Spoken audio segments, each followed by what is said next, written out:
See if this doesn't cancel on me this time. We had some technical difficulties last time. I'll wait for it to fully load up and show me that we have an actual comment section here. There we go. There we go. That's much better. Thank you.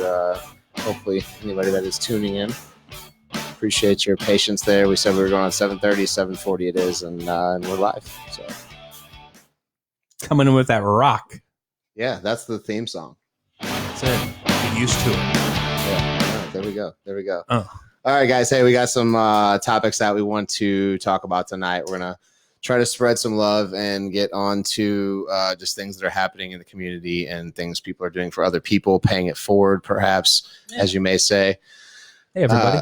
And then one of the things that we have as well, too, is we're going to talk about the top 10 all-time goal scorers NHL. And we're going to have our wonderful guest, Mark Houston, on again here shortly to you remember him go over some things. From last episode. Yeah, we did top 10 goalies. 10 goalies list. A lot of great insights. We're going to have Mark back and the top 10 scorers list. Yeah, it's going to be our fun. Personal top 10 scorers list.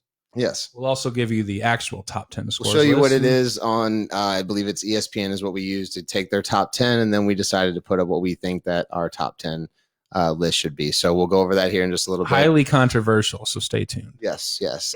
Taylor Welker, thank you. Who would eat 13 sack lunches? Oh, I don't know. Billy Madison shirt. Thank you. I love just okay. Yeah, he says your shirt's just okay. What does the back say? Tell me what the back says. Jimmy's Saloon. Jimmy Saloon, XXL football. That's some 1980s. Come on, man. My shirt's better. They've spoken. That's all I got to say.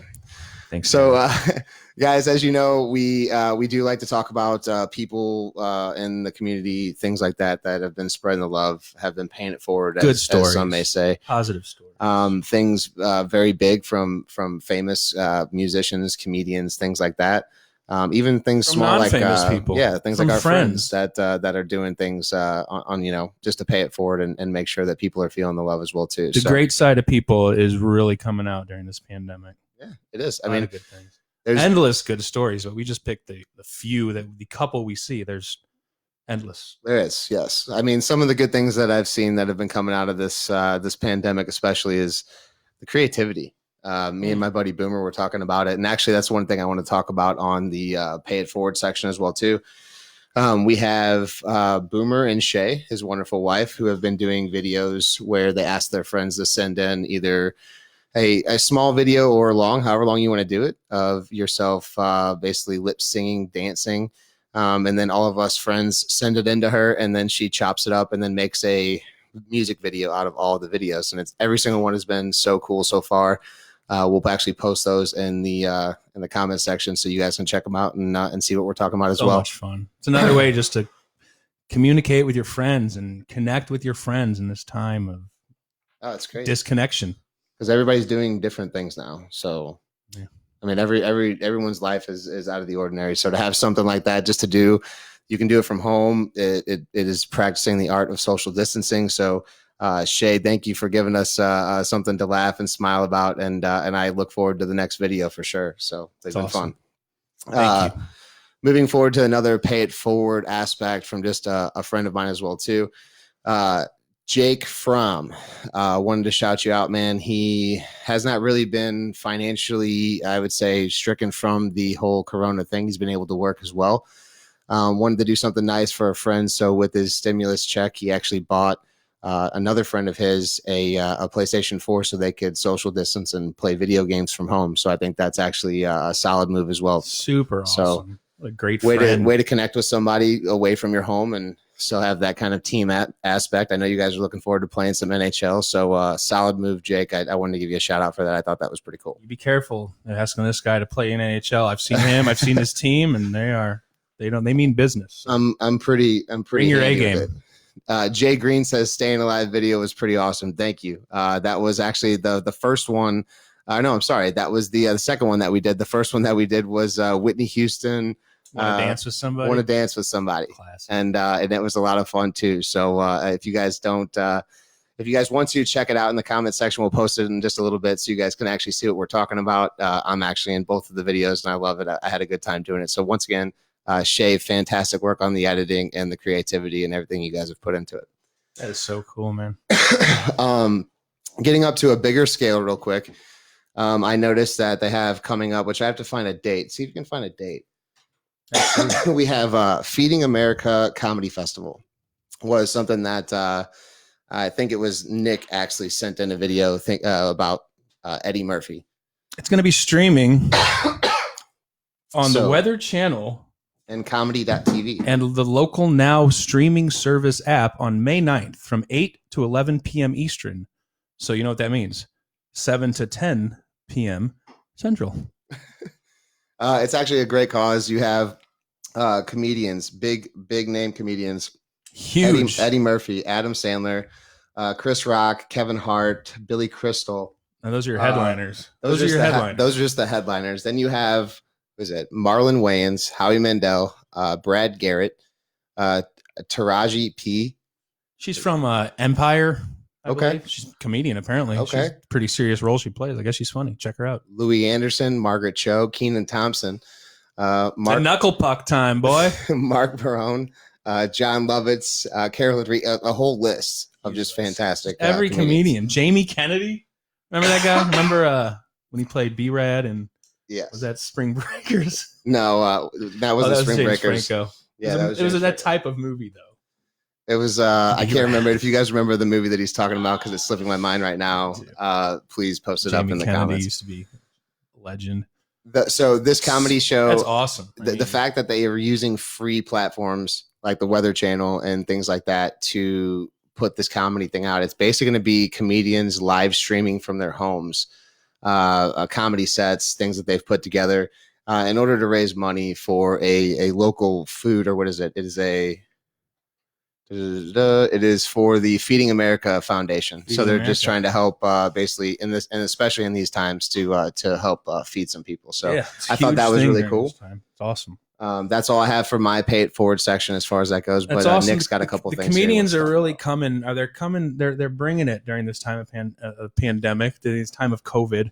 I've even been reading a lot of articles about other comedians who are just, a lot of these independent small comedy clubs who have a lot of, the funny bones of the country. A lot of these places are going to be really strapped for. Hey, this one's for you, comedians. We appreciate that. This one's for you. You know what I'm saying? Thank you. Appreciate that. You keep us laughing. I watch you guys. I mean, thank you so much. It is great. It's a great thing. So I have a pay it forward here. It's a local type. Hold on, real quick before you go forward. It was Malibu's Most Wanted by B-Rad. That's it. B-Rad. Thank you so much, Mike Nelson. I appreciate it, and thank you so much for tuning in. Perfect. Thank you. Will is tuning in as well, longtime viewer. Thank you. I appreciate that, brother. I said, "Sup, y'all? Will? What's going on, buddy? Thank you for tuning in." So I got a quick pay it forward. Just a good story from I've mentioned this place before, but I got a great friend, old friend, one of my oldest friends. His name's Rick Lewis, and he runs a place called Grace Meat Plus 3, and it's down in the Grove. I mean, you can't miss it. It's probably the only place with just a gigantic crowd of people sitting out the door. But he's been handling the coronavirus pretty well, the crisis pretty well. He like you said, he talked about lines drawn on the sidewalk to space out customers 6 feet away, online orders, no cash policy, pared down menu, adjusted his hours, did a lot of things to help his whole business stay afloat, because obviously it's a hard time to do it. But that's like kind of like the things that he's doing just to stay, I would say, kind of just to keep things going right now and make sure that people are taking the proper measures in order so that way his business can continue going. But that's not even the best. He's also got to, have help to do all this. Obviously, he can't do it himself. This is a very popular place. I'm sure all of you have heard of it. Literally, the Food Network named them the best fried chicken in Missouri. So if you don't know Grace Meat Plus 3, please check them out. They're so good. Him and his wife gave up their full salaries. They're taking nothing just so they can keep every employee employed. That's phenomenal. They don't have to furlough anybody. They're taking care of all their employees. And he's just that kind of dude. They asked him, like, a couple of quotes from him. They asked him, like, why did you do this? He's just like, it was the easiest decision to make. We'll take no pay during this whole thing. And everything goes to not only our customers, like he's keeping all his customers He doesn't have to furlough anybody, you know. Yeah, that's awesome. Their only option was going to be to furlough everybody, and they didn't, and they weren't happy about it. I mean, that's watching somebody actually take a sacrifice for themselves who can and are willing to do it and can help out in the time of need right now. So, you know, we need more stories like that. We need more people like that that are willing and able to do it. They do. And not only did he do that to keep his whole staff still employed, still, you know, being able to, you know, help their own families out. He's given to everybody. I mean, a lot of his, here's another quote. Every day they've had anywhere from 30 to 50 meals to be able to give out for free. And he's feeling very confident that they'll weather through this and that they're doing well. It's been a stressful roller coaster ride. Literally, he said people are coming in and ordering an extra meal just for a frontline. So many people are ordering extra meals for frontline workers that they have enough extra orders, people buying extra things for other people that they can go to firehouses and pass out food a whole day's, a whole meal, like a whole night's meal to different people. I mean, absolutely. For if you're the big thing is actually being able to still be in business right now, because you know there's a lot of people hurting and can't do this. But if you have the means to do it and you're doing it, props to you, man. Here's Thank you cool so thing. much. Amanda Robert Sato says Rick and Elsa, is it Elsa, right? Elisa are cousins, and it's such a small world. It says love, Grace Meat and 3. Rick, so I've known Rick for about 15 years through my homeboy Carl. Says best fried chicken, so represent there. Rick's just the man, and he's been doing it for a long time, and he's given back, and you know, thank you so much. Thanks to you giving back. Thanks most importantly to the frontliners, everyone putting their lives. Carl on the even line, says says, hey, and you could pay a meal forward to the unemployed server workers. I know that's awesome. He's doing that. I mean, people and a lot of people are doing that. If you got the means to go down and get a pickup, you just toss some extra money for an extra meal. That's feeding someone who otherwise probably would just work 24 straight hours and not even think about eating. You know? Right. Will Higgins says it's the same with Antonino's. We have our pizzas offering frozen to go. Thank God for that's awesome. Yeah, full curbside menu as well too for that. So they're adjusting in the times as well to make it possible. A lot of businesses doing this. I mean, I know this is just one I picked out because Rick's a good friend, and this place is like you know support local. I mean, now's the time to do it. We've got to. You support this business, and it spiderwebs out to support so many other people. Yeah, so absolutely. He says he's also about to, Carl says he's also about to open another walk-up window called Grace Backyard Barbecue. So a guy that's really going, I mean, above and beyond to really is, man. He's got it figured doing out. Some stuff for Props people. That's to you, Rick. awesome. Shout out to Rick Lewis, his wife, and Grace Meats Plus 3, and everything you guys do for the community. Man. Yeah, we appreciate it. We really do. That was my first wonderful pay it forward story. Because that's what it's about. I mean, honestly, we're all in this together. We get a lot of positive feedback on this stuff. We get a lot of positive feedback on this stuff, and you have a lot of people that want to know, you know, like, hey, what are other people out there doing? You know, like we talk about friends that we're giving out money in hard times, you know, buying electronics for them to help get past the time and weather the storm while it's going on as well too. That's awesome. Man. Tony Blick, he says butterfly effect. Yeah, no, I hear you. The small things you do could ripple and change someone's life, or maybe even change your own life, and you have no idea. It could be the smallest decision that you don't even think about, but it could make the most mean the most to you in the long run. Like we said last episode, just you know, think about a friend. If you're thinking about a friend you haven't talked to in a while, text them. Say, hey, what's up, man? How you doing? I'm thinking about you. Yeah. You know, just reach out. It's we're all in this together. Like I said, we're here to help each other out. It's easy to do. There's no excuses whenever it comes down to it. There isn't. So there's not. Moving on. My second pay it forward story is this guy. We've talked about this guy before too. And I'm kind of just getting hip to him. His name's Little Dicky. Little Dicky. Sure you've heard of him. Dave Bird. Yeah, he is slightly famous now. He released this video, Earth. I'm sure you guys have seen it. You know, the jokes aside, this guy might be jokester, and you might not. I didn't know much about him, but now I'm kind of really starting to pay attention to this guy. He cares about. He has a lot of really good causes, man. This guy really cares about stuff. He cares about the earth. He cares about the environment. Like an unbelievable amount. Sometimes musicians get bad raps. They think that sometimes lyrically things that they say, especially whenever you have somebody that does like the comedian kind of style that you know Dave Bird does, or Little Dicky is what I'm going to call him just to make it easy because everybody knows him. I think is that more now. Dicky, for sure. His show has come out. It's been fantastic. I've heard great news about it as well. Great show. But the fact that these guys do the music and they do the things, but then they're giving back as well too. So what we're talking about is the song. So the song Earth. You've seen the video on YouTube. Maybe you have, maybe you haven't. Either way, check it out. It's awesome. It came out about a year ago or so. And at the end of it, he just gets real for about 30 seconds. He's like, "Look, we're ruining this planet. Why don't we make a difference and donate?" And he had a website to donate to. It was about a year ago. So I guess over the whole year and everything that's went down, he's raised $800,000 in donations for environmental causes. Just with and with how many people, if you guys haven't seen that, I guess we can post that up in the comments as well too, later on, and so that way you can take a look at it. It's about like 12-13 minute or something like that song. 7 minutes. No, is it really? Yeah, I watched it today. I'm thinking of another one. It is a longer song. A lot of his songs are just a couple minutes long, but there's probably a 5 minutes acting, a story before and a story at the end. But Earth is just a 7-8 minute watch. It's good. Like I said, it's a year old now at this point. A lot of people know about it. How many artists did he get together for that? 30 at the end of the Bieber, Ariana Grande, like you name every pop star, they were in it. Snoop Dogg, Kevin Hart. He pulled together some comedians, a lot of musicians, artists, and whatnot, and he did the Earth song. And that's his thing. I think he does that for a lot. He just has friends. He's a smart businessman. He's just using his network. Friends. He's using his network, bringing them in for. His first video was that, like, well, how cheap can I make a music video, I guess, or whatever. And he just had all the like Lamborghinis. He went up to people's random houses and was like, "Hey, can I use your awesome mansion and music video?" They're like, "Yeah, sure." Oh, none of that stuff was his, but he just wanted to see how cheap he can make a music video.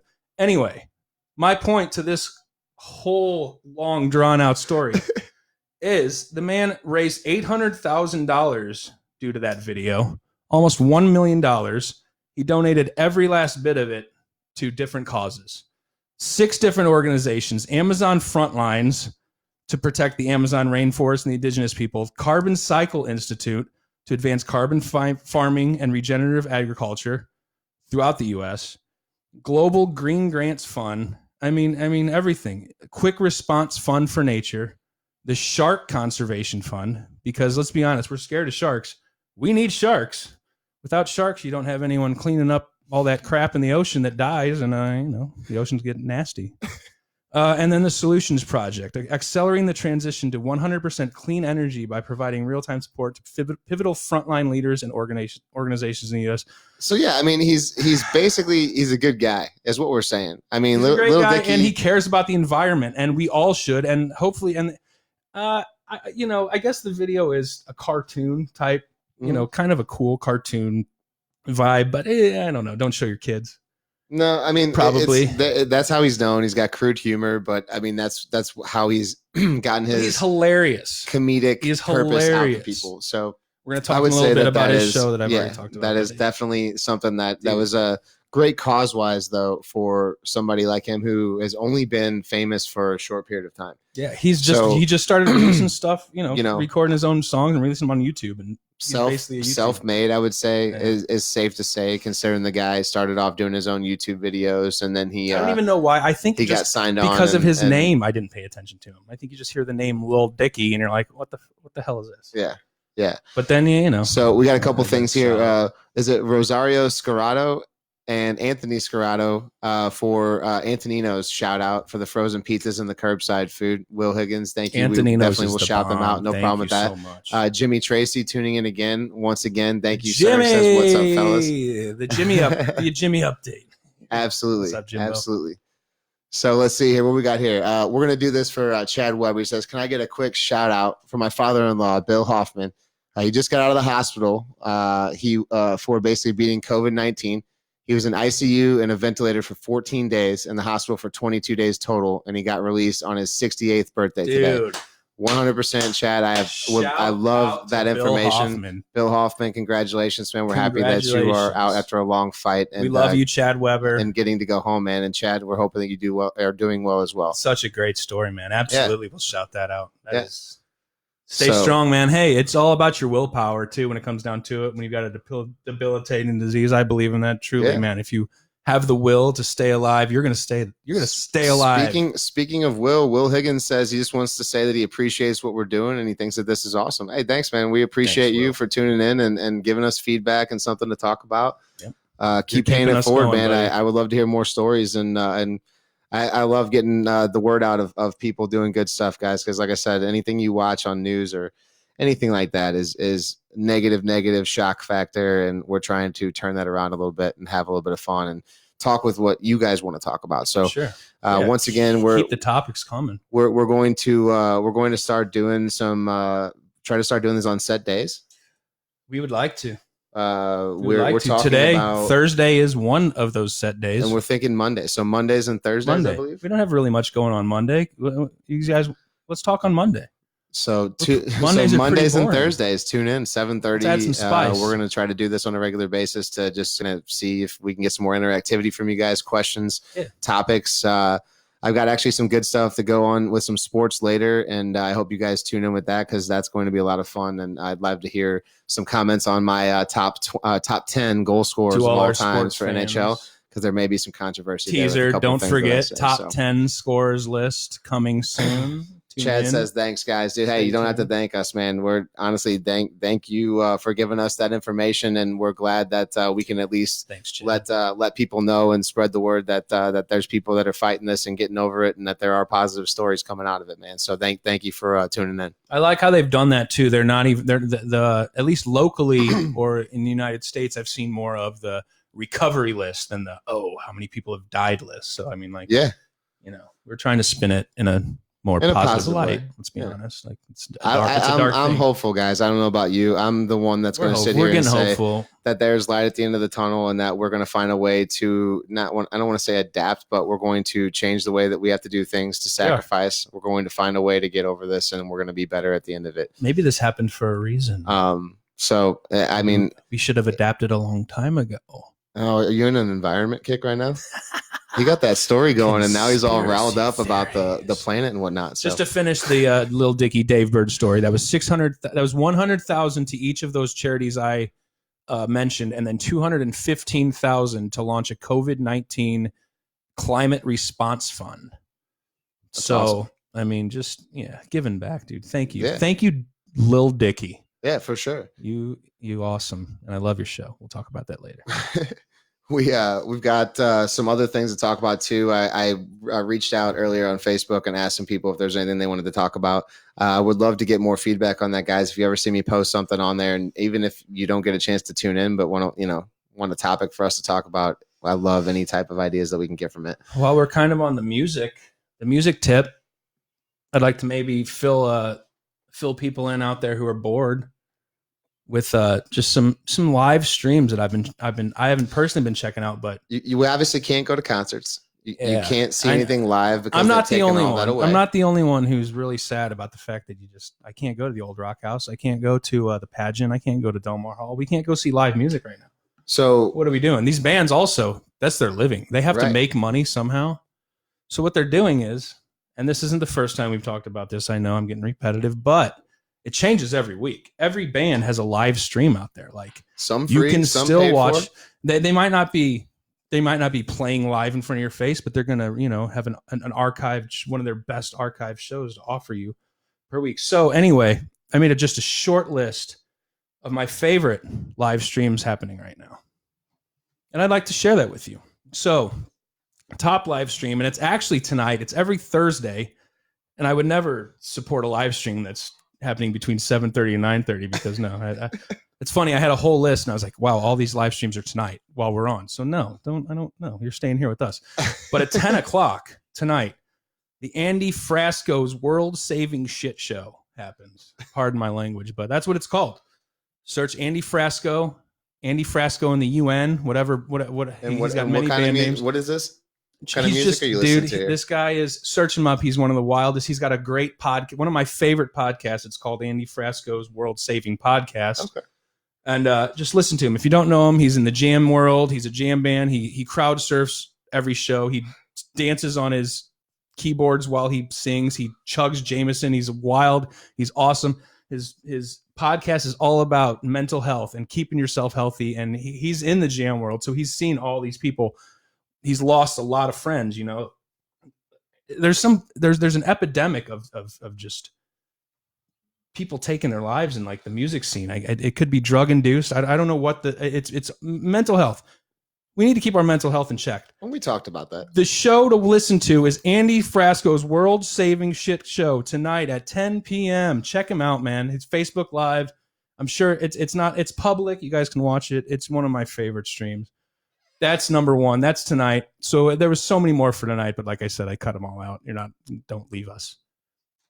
So anyway, I'm going to keep going. Friday, we've got Earth Day Live. It's been a 3-day event. Tomorrow's day 3. It's been a Wednesday, Thursday, Friday stream.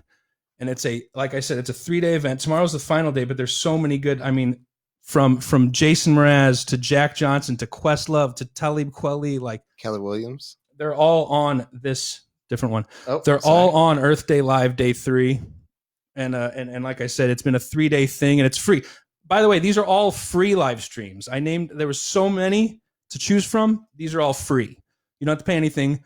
Also, tips and donations are welcome because, like I said, this is the only way some of these bands guys are making money right now. Yeah. It's an industry that's taken a hit. Stagehand Union as well too, that help make these shows go together is another one as well too. Yeah, so they don't have work. There's a lot of people that are doing it. Spiderweb's out again. Like it affects everybody. Like we said, the comedians don't have work. The comedy clubs don't have work. The small places are it's going to be tough for them to survive, which really sucks. Chad Weber says real quick that he's waiting for Rage to get rescheduled. Gosh, man, Rage was coming back in 2020. They would come back, and then this would happen. Is this a conspiracy theory too? A lot of people were. Is this a conspiracy theory working on? You think coronavirus was created to keep Rage from coming back and really, calling out the government and the F? You think this was going to be Rage's year to really take over? Like, we'll really start a revolution, and the government saw that coming, so they created coronavirus to stop this. No. Give me your thoughts. No, I don't. Give me your thoughts in the chat. I'd love to hear what you say. Stuff in the chat. Hey, Joe Weicker says that it's the first time joining, and it looks like we've got a hell of a following. Oh, thank you, man. I appreciate that. I don't really look at some of the stuff as far as how many people are watching. We just kind of try to make it be organic and just talk and have a good time doing it. But we're going to talk about goal scorers. Yes, we are versus scorers. Sorry, I'm really not just points. We're talking goal scoring. So for sure. So we started. Well, okay. Let me. I'll rush through this. I'll be quicker. I'm sorry. I digress. Listen to me. Free. Also tomorrow, Friday night. There's some good live streams. You're going to tune in for Friday Night Cheese, which is the string cheese incident from April 15th, 2017 in Stubbs in Austin, Texas. A really classic show. They play great shows. Friday Night Cheese. You can't miss that. Also Friday night, we've got Freak Bass. I hope you've heard of him. He does some crazy stuff. If you've heard of Buckethead on the guitar, you probably haven't heard of. Well, I have heard of Buckethead. He's awesome. Yeah. He does some crazy stuff on guitar. Freak Bass is like the Buckethead of bass. Yeah, I watched actually. Was it Buckethead and Les Claypool at a Bonnaroo? It was Burning Bucket of Brains or whatever they call it. Bernie's Bucket of Brains or something. That's such good innovative stuff. Different things. That's one of my favorite options tomorrow. It's at 8:30 and it's on his Facebook Live. Facebook.com/freakbass music. That's FREEKBASS music. Check it out. Also, Saturday, we've got Dead and Company. They play a classic show. Well, as classic as Dead and Company can get. They play old Dead songs, new styled, with my boy Johnny Mayers. Guy can wail. He's in Dead and Company now, for all you didn't know. That's at 7 p.m. tomorrow. Sunday, for all you spread heads out there, you like widespread panic? You might not. I personally don't. 7 p.m. on nugs.tv. They'll have their Sunday stream. You'll really enjoy that. And my final day is Monday. I figure I'll tell you guys this all, like, we probably won't have another show until Monday. So it's going to be the new day. But Monday, well, then should I mention? I'll tell you. You got Humphreys Mondays at 7. Humphreys McGee. Don't know if you know them. Classic jam band. The OGs of jam. I'd say OGs of new style jam. 7 o'clock Monday. And then you got Keller from his cellar. That's what Kyle's waiting for. That's the one I'm Keller Williams from his cellar. If you don't know Keller Williams. If you haven't seen Keller Williams perform a live set, which I've never seen him perform live, I would love to. It's on my bucket list. But the way that he uses a loop machine is phenomenal. And it's basically him and 6 guitars and a loop machine and an electric pad and a bass, and he does it all. And he's amazing.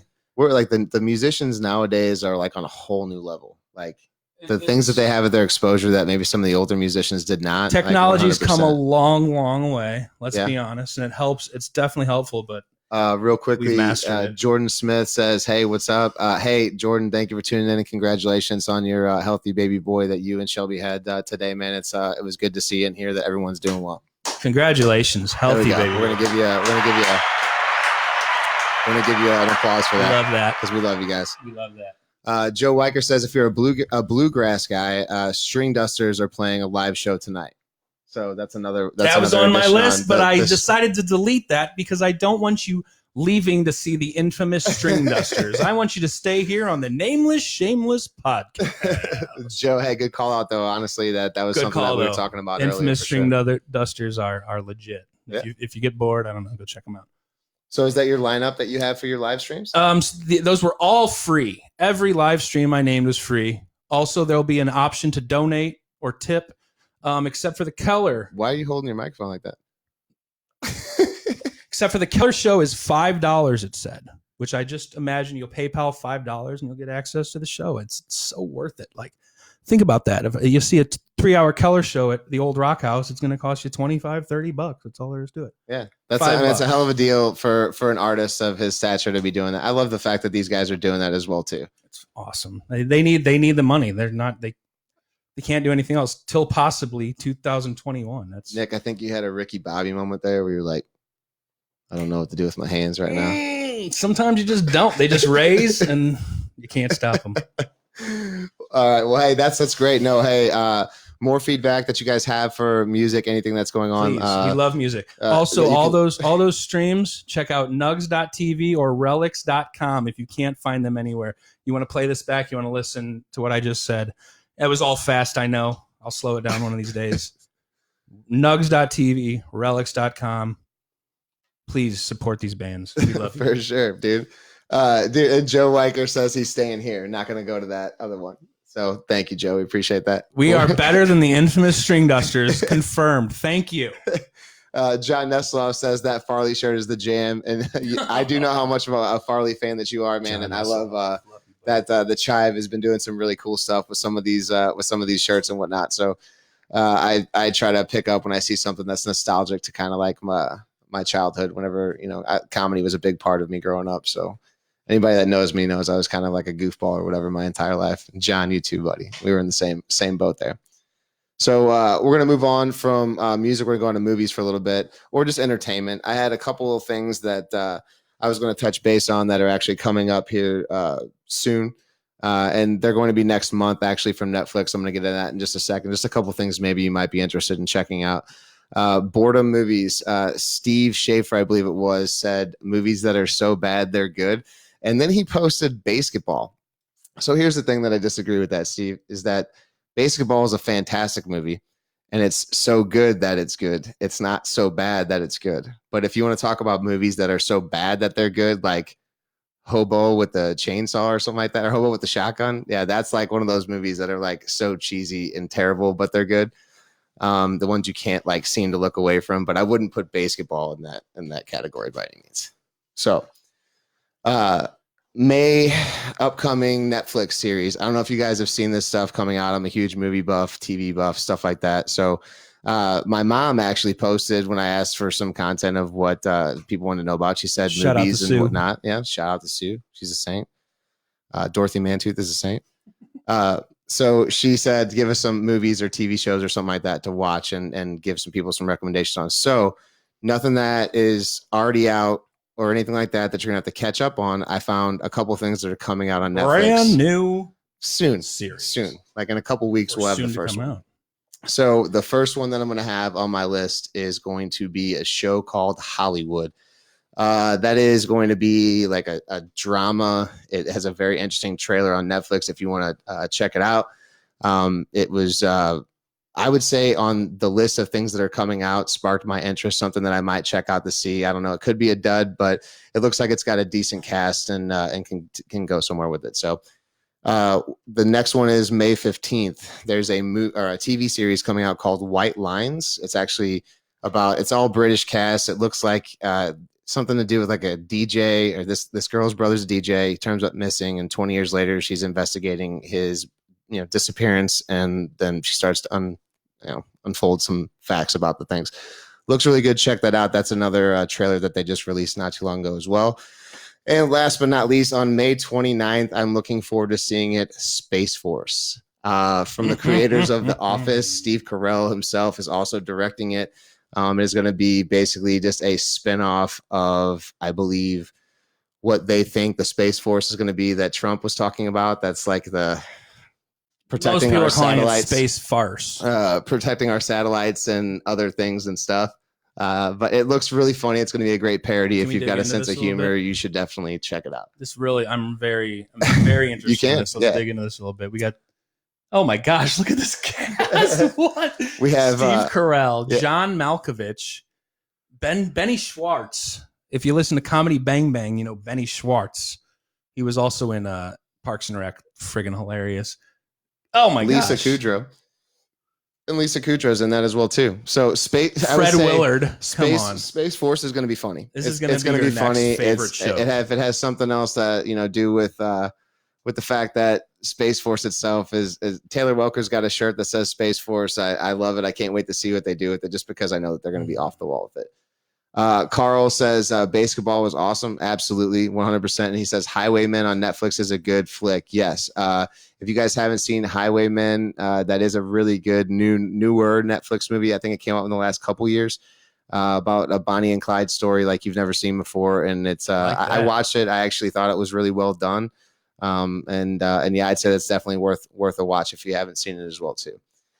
Let's see here. John says Snowpiercer series spinoff on of the movie in May 27th. So that's going to be interesting. If you haven't seen Snowpiercer, then you need to go and watch that immediately, because I watched the entire movie. There you go. That's a movie that's so bad that it's good, Steve. How about that? I love those. Snowpiercer was like, you got to make your way from the back of the train to the front, and it's like from high class to the front of the train to lower class. Depends on what food and drink that they get and how they disperse like their food. It is off the wall. And there's literally like, I want to say that they're on this train. The Snowpiercer is the name of the train that takes them around the world basically in 1 year's time.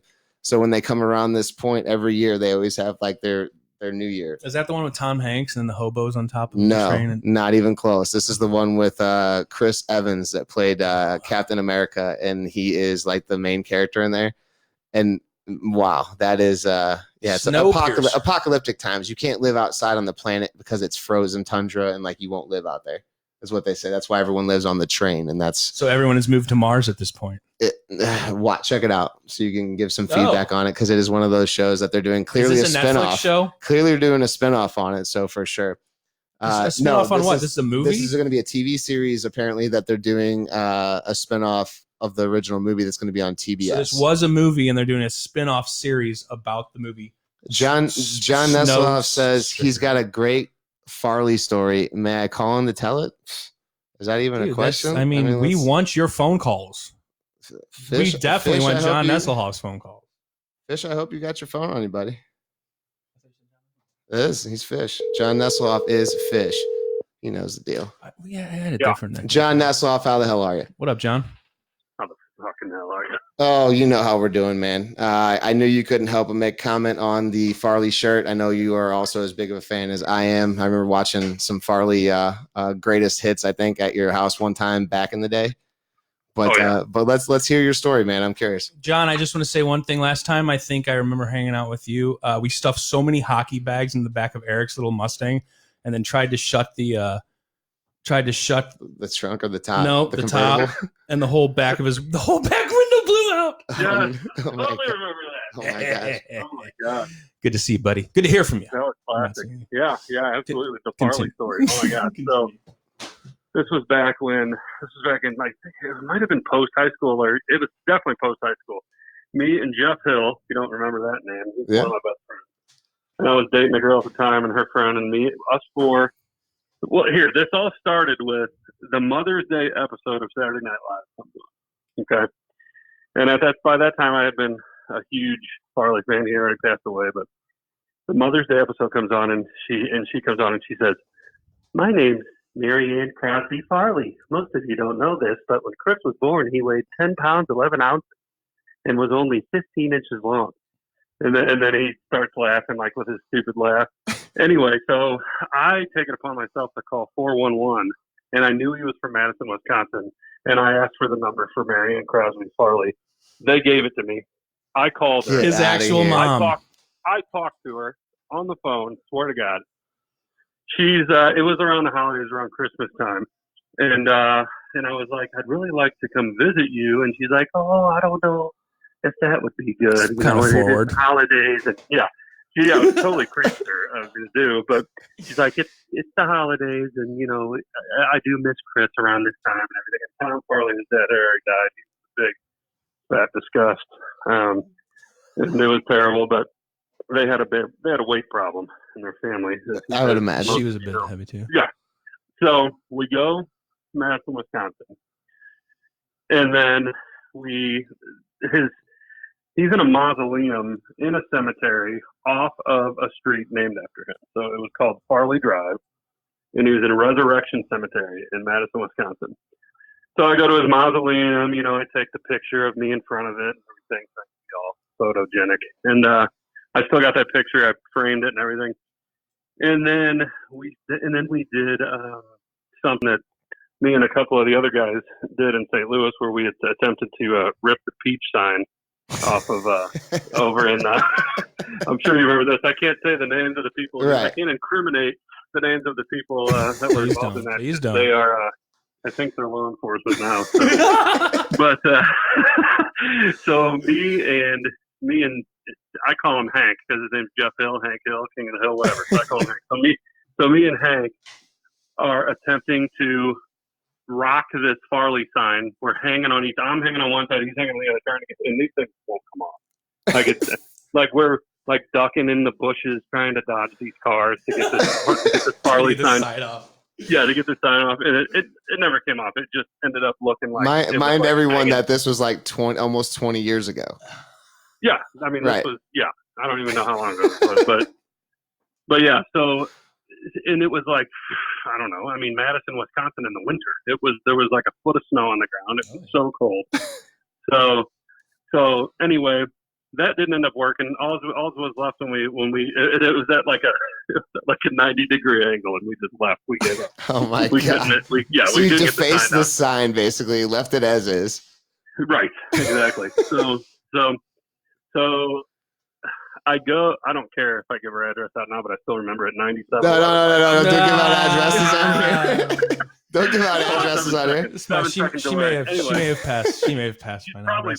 Probably moved by now, but anyway, she still lives in Madison, Wisconsin. Lost my fake ID there. At least it wasn't your real one. No, I wasn't 21 yet. So this was, I don't even know when this was. So this was, I had to be 18. So yeah, it was 20 years ago. So anyway, so after that, the next day, I remember hearing that he went to a school called Edgewood High School from the documentary that I watched or whatever. Okay. So we go to Edgewood High School. We just go to Edgewood High School. I mean, it's the middle of winter. We wouldn't think anybody's there, but somebody was there, knocked on the door. And this is something you put together yourself? Like you guys just were like, hey, let's go do this? Like, hey, I'm going to stalk the hell out of Chris Farley's family? His mom, his school, his everything. I called her when I got there, and she didn't answer. So I went to. Okay, maybe she should have told you something. I don't know. Listen, so I went to so she lives in a gated condominium community. So yeah, which address we did not release earlier. I hope that we bleeped that out. I think he said 99, but we stopped him there. Okay, good.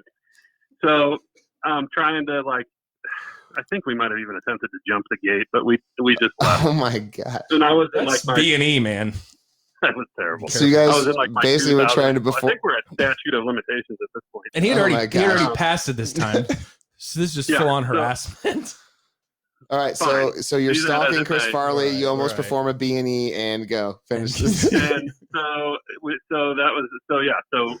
we go to the high school the next day, and there's a couple people there, and one of the people there, I don't know why or how this is even possible that this happened, but the theater teacher was there. Of all people, the theater teacher was there. I can't make this shit up. And sure, he taught Chris Farley because he was clearly. Of course, I asked him. I go, so did you have Chris Farley as a student? He's like, yes, of course I did. And I go, do you have any like crazy stories about Farley? And he goes, yes, I do. And he goes, let me show you these yearbooks. So he showed me the Unbelievable. yearbook. Yeah, so he shows me these yearbooks of when Farley was in high school, and he gave me one. So I have one of his yearbooks. Get out of here, John. John, I'll tell you what. Legendary story. Can you find that? Can you find that yearbook? I'll try. Please find that yearbook so I want to show it live on my show so that way I can solidify the validity of this story. Because that is like crazy. Can you recreate the stories from this drama teacher, from the theater teacher Well, yeah, too? Like so he look, had to have some crazy stories. I do not know where that yearbook is. I will look for it. We'll be over next week. We'll find it. Yeah, we'll find it. So anyway, so he starts telling me these stories about how, and it's funny that how the yearbook played into it. He says, so we give everybody their yearbook. You know, we call them by name. Everybody's waiting in the hall to get their yearbook. They do it a totally different way than I know of. So Farley, they call Chris Farley to come get his yearbook. He told me. And he always has to make a scene with everything he does. And that's the reason why he got kicked out of Edgewood High School and had to graduate from Marquette High School. So so long story short, he gets his yearbook and he wants to make a scene. So what does he do? He takes the lid off of the hallway in the trash can, sits in the trash can, stands up, the trash can stuck to his ass. He runs down the hall, banging the trash can off of the locker in the middle of the hallway. Houston Astros style. While he's technically reading his yearbook, so he wasn't reading his yearbook. That's hilarious. God. So anyway, so that was my Farley story. Not shocking, that's actually, awesome. at all about Chris. Well, dude, Fish, dude, thank you for calling in and sharing that with me. Seriously, story. please find that yearbook if you have it. I would like to show it so that way people know that this, like I said, it'll just prove the validity of the story, even though I don't think you can make that up. Even had that idea to just do this is just legendary. I didn't. It was just like on a whim. I'm like, you know what? I was just like, I'm going to call her, and I called her, and I can't believe she answered. I can't believe I called her. But this is post his death too, like you said. Like so, no, he died in '94. Yeah, so this is clearly 2000s ish or late '90s. We were 18. Yeah. He died in 97. He was 33. He was born in 64. He died in 97. Which is a shame, too, by the way. Rest in peace, Chris Farley is one of the greatest comedians. Well, you know, he died of a drug overdose at 33, just like his idol, John Belushi. Also died of a drug overdose. Those speedballs, man, hey, they'll kill you. Don't do it. Well, the story of his death is really screwed up. Farley's death. So John Lovitz ordered him. They were all out, like, drinking. John Lovitz, Tim Meadows, and all those guys were out drinking. Yep. And of course, Farley was doing a little more than that. Oh, yeah. Sure. He always did. As the autopsy proved, yeah. John Lovitz orders him a prostitute. So this prostitute goes back to his place with him. Well, apparently he had some allergy or something. He was sick or something because they claimed that his death was accidental overdose. So he mixed a bunch of prescription medication and painkillers and cocaine, and he was doing cocaine with this stripper or this prostitute or whatever. And she ends up telling her story later, but he was telling her, don't go. And she left anyway. Then she heard like this really loud noise when she went down the hallway, and she came back and he was laying there. I guess he had already been dead because he had purging from his mouth and stuff. Oh, geez. She snaps a picture and sells it. That's what was the loud noise? Did she hitting the ground? Him just his huge body falling. A 300-pound man hitting the ground with Gotcha. I mean, if you go to there's a website. I think it's called findadeath.com. You don't even need to do that. Just Google Chris Farley death photo. Just Google it and you'll see it. He's laying there. He's got a rosary in his hand. His shirt's unbuttoned. He lived at the John Hancock building in Chicago. I don't know anything about it. So the best idea in her mind was to go back and just snap a picture and then leave. Yeah, that's shallow and how terrible, because she knew it was gonna be worth money. She was gonna be able to make money. Yeah. So a couple days later, or stripper mentality. His brother John Farley ended up finding him there. That's terrible. Kevin Farley is still every time I see Kevin Farley still doing well, he looks just like him. He does look just like Chris. Yeah. He still looks like him. That's awesome, and I see about him every time. By any means. Yeah. So I'm kind of embarrassed when I watch him. Awesome story, man. Well, yeah, John. dude, awesome story. I appreciate you sharing that with us, man, for sure. And thanks for tuning in as well. And any other cool stories like that, absolutely give us a call back, Please man. do. Donkey Day is coming. Love you, buddy. Thanks for calling But in. that's gonna be that needs to be post Corona, like in studio co-host. We'll figure that out and hash out the details on that story. See if it can actually be told. All right, brother. You have a good night. Have a good night, John boy. See you, mate. All right. So That's a great story. Thanks, John. yeah. So we've got. It takes balls to do that, especially post death. Like, I'm going to call his mom. Well, some people are fans, though. Yeah, and so we got Mike. I'm sure she's used, and that's the funny thing. He says she acted kind of like, I don't know, like she was probably used to that. She probably got millions of. Yeah, probably wasn't hard to find that information. Right.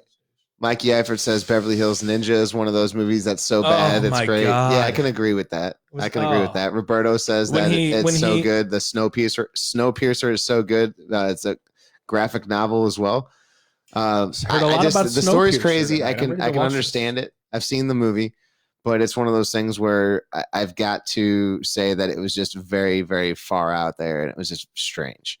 So I will say that. Carl says Ex Machina. Ex Machina. Wasn't that with D'Antwoord? Wasn't that with that band D'Antwoord or whatever weird shit? That was Wall-E, wasn't it? Or was it? I know that one with the Wall-E was like a kids movie. Robot-based movie. iRobot? No, that was Will Smith. I thought it was Ex Machina.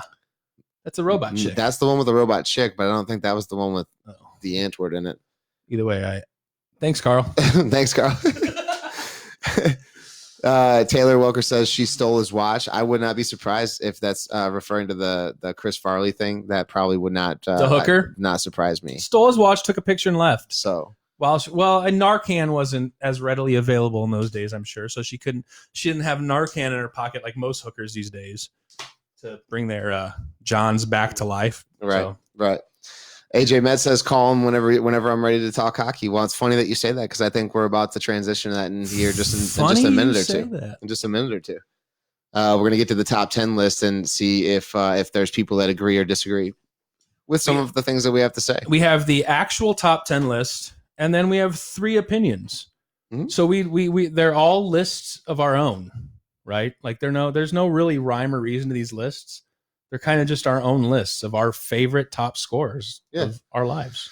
I mean, honestly, there's some things that I'm going to say that I put into my list as far as how I graded who is going to go where in this top 10 list as far as the goal scorers of all time in the NHL. And I based mine purely on the silky hands and beauty of the goals they've scored that I've witnessed in my entire life. Okay. So no rhyme or reason. So I'm going to go with whatever Kyle says. We're going to get Mark on here in just a minute, and whenever he's ready, and then we'll start going over that top 10 list. But until we get there, since we got another small topic I wanted to talk about, and then Mark, I would like to hear you talk about this too when you jump on as well. But Gary Bettman talked about a potential possibility that there would be 4, maybe 2, if it all is arenas that would be a central base for the NHL, and they would divide the division, all the divisions basically into these 4 arenas. So that way, then they would do 3 games per day out of each arena with no fans in order to finish the regular season for the NHL. Now, also stating that we would need a 3 week? No, it was a 3 week of training camp before this would even start. Yep. A lot of players are really pumped about this though, because they're all like, look, we're all like healthy. We're not just, we might be playing some video games at this point, but we're also keeping up on our physical health, and we're all healthy, ready to go. All the injuries for all these teams, the Carlsons, the Hamiltons, the Seth Jones, like all your really key defensemen are back. Like we're all back. We're all ready to go. This league, we are ready to rock. I mean, you have you do have some things like to take into consideration, like the Colorado Avalanche are like right there with us, right? As far as as what they're second, we're first. I think we've got a game in hand on them or something like that. Like we've played one more than them. Also, so they got a game in hand on us. We moved to 4. We moved to 3 or 2 to 4 arenas, which are going to be actual NHL arenas. So some there's going to be advantages too. Like some of these teams are going to be playing all home games. Well, I mean, some of them, yeah. Or well, unless they make it fair and they move those home teams out of their home stadium. And also, if there's no fans, I guess the home field advantage is doesn't kind really of feel home field advantage. doesn't anymore. really matter because there's no fans cheering you on. So, okay, seems more neutral with no fans. Yeah. Also, taking the fans away from baseball, hockey, any sport, it's a huge deal. Yeah. You feed off the crowd, the energy in your own stadium. That is going to change the dynamic of how the games are played for sure. But at least it's good that we see them talking about finishing something happening this season and being positive as far as and that not goes. a stupid 30 game playoff, the 30 games, 30 team, whatever. Like, no, dude, no. They're gonna absolutely right. Yeah. And that's been the holdup. Like I said last episode, I was going to talk more about this, but 5 days ago, it's like these are just talks. Like there's nothing set in stone, and it's still kind of that way. But I feel like there's more of an idea that we're running with now. So it's. I mean, to hear him at least talking about the scenarios. So I mean, the thing for me, I think, was the fact that they were talking about they didn't know how, and they said that they were talking about it. To have him actually bring to light and say, "Hey, this is what we're thinking about doing. This is the way that it might even be feasible." Was I think a good sign that we're still going to get the season in. And that's the thing too. Like the way it's set up now, the way they want to do things is, I mean, we're going to play the season. We're going to have a champ, and 3 weeks later, we're starting the 2020-2021 season. Yeah, it's going to be it's going to be, and this is hockey, man. It's I don't know. This might be controversial to some of you out there. This is the toughest sport there is. 82 games of football with knives on your feet. Basically, like, come on. This is a 3 weeks of off season now, which you've had 2 months to kind of gear up, but it's a grueling season already. So to continue the hardest part of the year, which is winning that cup, having a 3 weeks off, and then zooming right back into the next season, it's going to be right. This is funny weird, too. Man. We've got a couple things here. So Carl says home games without fans. And then he also says most stadiums in baseball don't have fans anyways. No, you're talking about Miami. You're talking about That's funny. You're not talking about St. Louis. We celebrate the stinkers. Scott Harris says, do you think they'll really want to play without fans? I don't really think it's their option or their choice. I think it's just the fact that if you want to have hockey, it's going to have to happen. We're going to have to do it. This is life for now. Yeah, this is how we're going to have to do it. No, I ultimately know they don't. Like I said, like so much energy comes from the fans. So that's the thing. Playing in these teams' home rinks without fans means nothing. It's just a rink, right? So I think so. I think that's one of those things. That's our only option if we want to finish this season and crown a champion for the 2019-2020 NHL season. Yes. So are you guys ready? I think this is something that I've been doing a lot of work on. I want to get to this top 10 list. Let's get Mark on here and start going. You've been doing a lot of work. Just joking. I have too. Thank you though. And crown a champion for the 2019-2020 NHL season. Yeah. Ooh. Yeah. Hello. So, ready? I think this run with that I've been doing a lot of work on. I want to get to the hello. Top 10 list. That's us. Hello. Mark, hey, we can hear ourselves in the background. How's it going? Good, man. Good. Hey, man. So we are ready to get this top 10 list going, and I think that some of my friends and stuff that I put some stuff about want to hear what we want your input. So. Sure. This is going to be, I think, the first couple ones. There may be some controversy, maybe not, but we're going to see. I think Kyle's created. I think there will be. You may have too. I think there will be. I think there will be. I might be the only player in the phone line. Here's the format. Put a blue jersey on Patrick Kane and look everybody go crazy. I know, right? That we're going to talk about that briefly after we're done here as well too. Mark put up a post on Facebook earlier. What was it? Yesterday it was about if Patrick Kane was in a Blues jersey, would you embrace it and would you embrace him on your team? Hold your thoughts for that in the comment section. Let's go over our top 10 list and let's resurface this and we'll talk about that after we're done.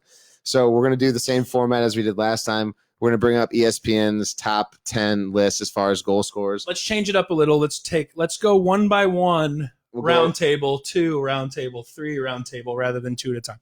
Let's do it. We'll do this. We'll do that. That'll work. We'll do that. Okay, so starting off, ESPN says that the number one, obviously, I think this is a no-brainer. This is just stats. Is the great one. These Wayne are the Gretzky. Stats. Wayne Gretzky is our number one, according to the stats. Go ahead, Nick. Who do you got for number one? I have the great one, Wayne Gretzky. I don't really have an argument for it. And Someone's gonna maybe argue me, I guess, but I have also Wayne Gretzky. I don't I mean, really- it's who can argue they this? call him the great one for a reason, and I don't think. I mean, there may be somebody that could debate somebody else up there at the top. But Mark, who do you got? I mean, can you pick really anyone else? You to be can't. number one. You can't. I He's don't the think you Michael can. Jordan of hockey. Just to make sure you guys know this, 20 years played Wayne Gretzky, 894 goals. He's about 1,000 points up on the second place person. And no one second ever highest catching guy. him. And this is not Yeah, we're not talking about all points here, but he also just happens to have 1,963 assists. Whoops. That's insane. He's got more assists than the next person has points. Yeah. Possibly. Let me check that. We got stats here. So I believe while that. he's checking that out, or fact checking that, we're going to go on to our number 2 pick here. Number 2. All right. So number 2 pick that we have on ESPN, Nick, if you could go back to that for On me. ESPN, we have Gordie Howe. Gordie Howe, Mr. Hockey himself at number 2. My pick's boring because Yeah. I fall right in line, and I completely agree with that, and I can't say anything else about You it. agree with that? Okay. I So do. you're going to go Gordie Howe there. And Let's then get Mark's Mark, it perspective. sounds like you say yeah too. Do you have Gordie Howe there as well? I do not. I don't either. Hey. Now I have Gordie high. Don't get me wrong, Yeah. but I'm and I know this is gonna shock people, but I'm gonna throw this out there because there's still a lot of time left. But I'm going Alex Ovechkin. There it is. I thought you were going to say that. Okay. I Okay. saw it coming. So you're going to go I know, that's a Alexander big Ovechkin one. there. I'm not going And I'm to not- argue it. I It's think hard to not think. I mean, he's a goal scorer. That's what Alex Ovechkin is, and I think he's got some time still in him. He's 34, but he's still got 50 goals, I believe, this year. yeah. Yeah. Well, let's talk about this thing because in my number 2 that I have right now is Mario Lemieux, and the reason being is, and let me tell you why before people disagree with this. Mm-hmm.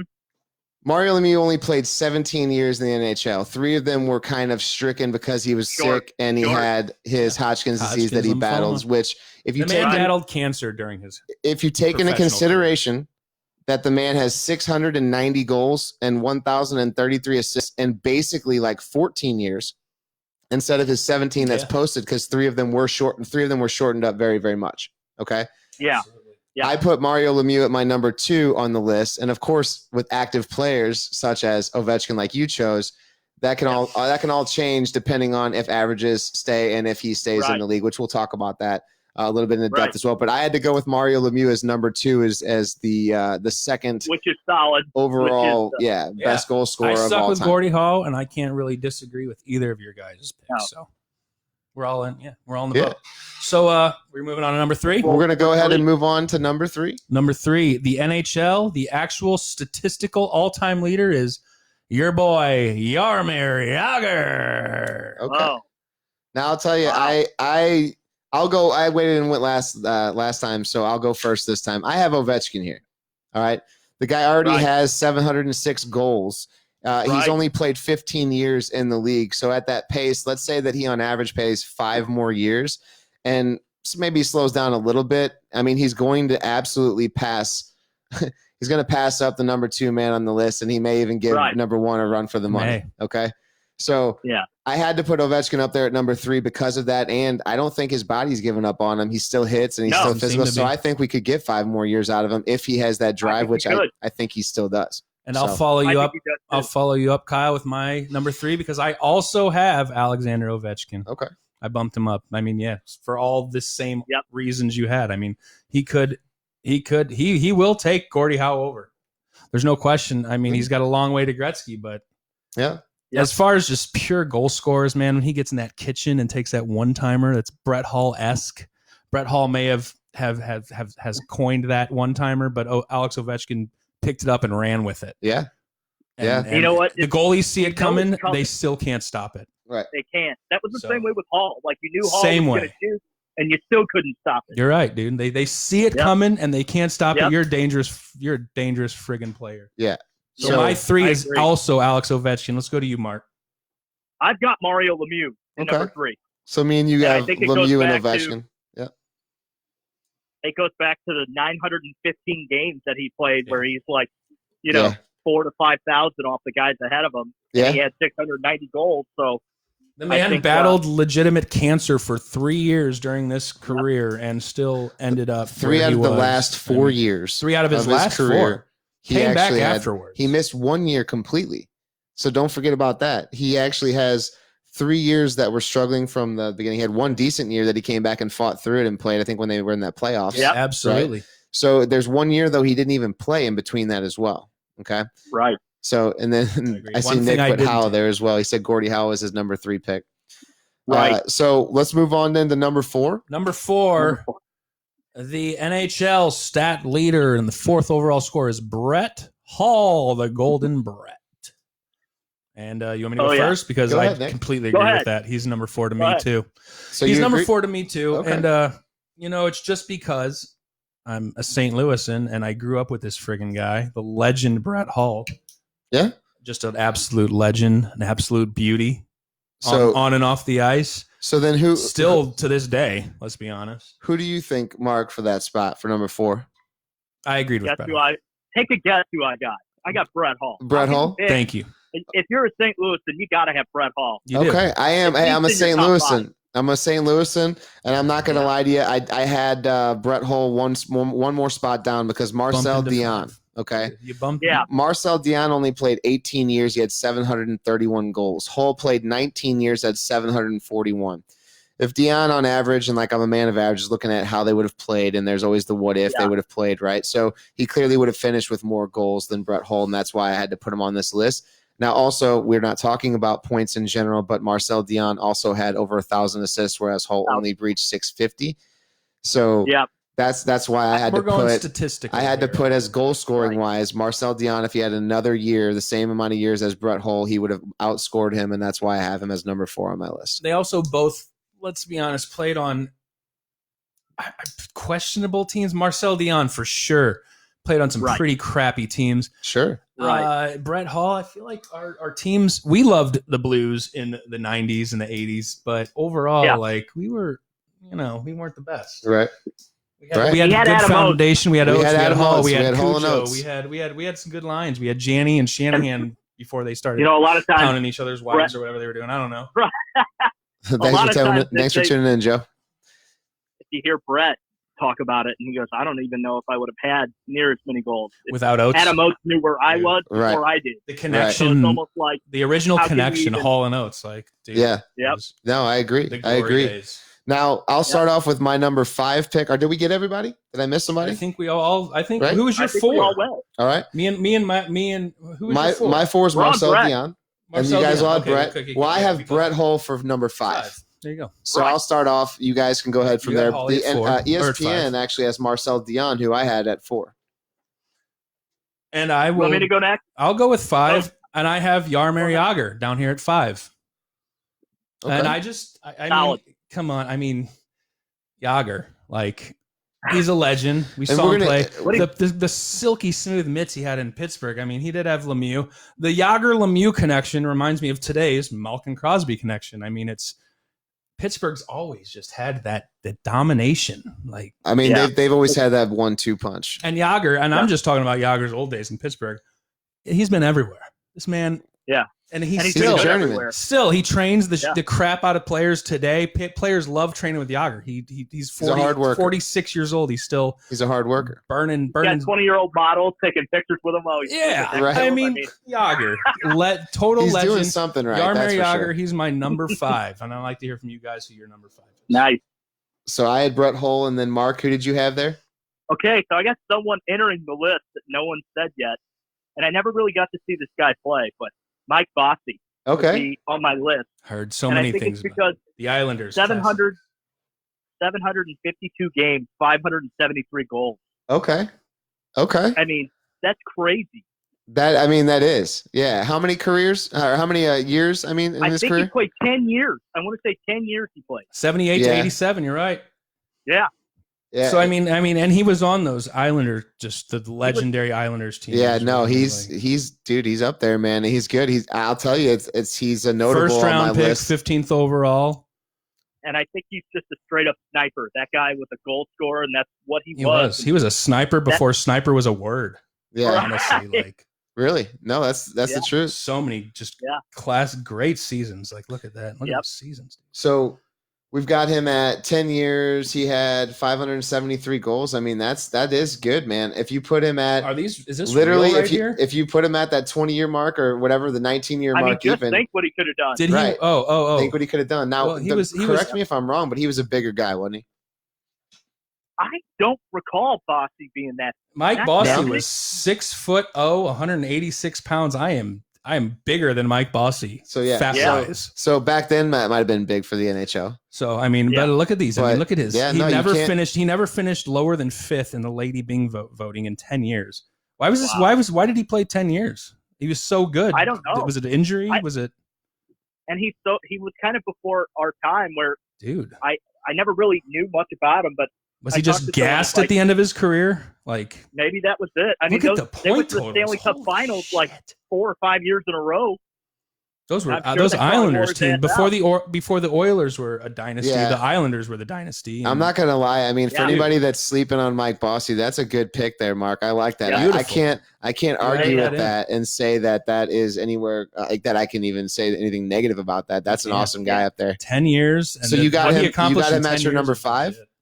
I got him as number 5. I like that. I do too, man. I looked an underrated, looked over player apparently because If I would have on my noticed that he radar. had 573 goals In on there, he would have been in on my 10 list as years? well too, and I would have In probably 10 dropped years? somebody off this, but I didn't notice that. is that So that's Yeah. over 50 goals a year. He's kind of underrated. He He never never scored really was a loud guy. Dude. Never hear much about him, but he He was had- definitely a force then. hey, he had one Beautiful. year in his 10-year career that he scored less than 50 goals, and he scored He only played 37. 63 games. He It's probably pretty. and it was his injury. He it's must have got pretty injured that amazing. year. Yeah, no, It's it was amazing. 38. Yeah. Yeah, Hey, man. that's incredible. 200 and his lowest shot total in a year was 246 before the shortened year, Yeah. his last year. So Unbelievable. those are Ovechkin numbers right there. Sorry, well, let's go back to our list here. We'll go back. Great Yeah. point. So great we've point. got that was a good five. pick. I was like that five? one, Mark. Were we at Yeah, 5? we're at number We're 6 at now. Yeah.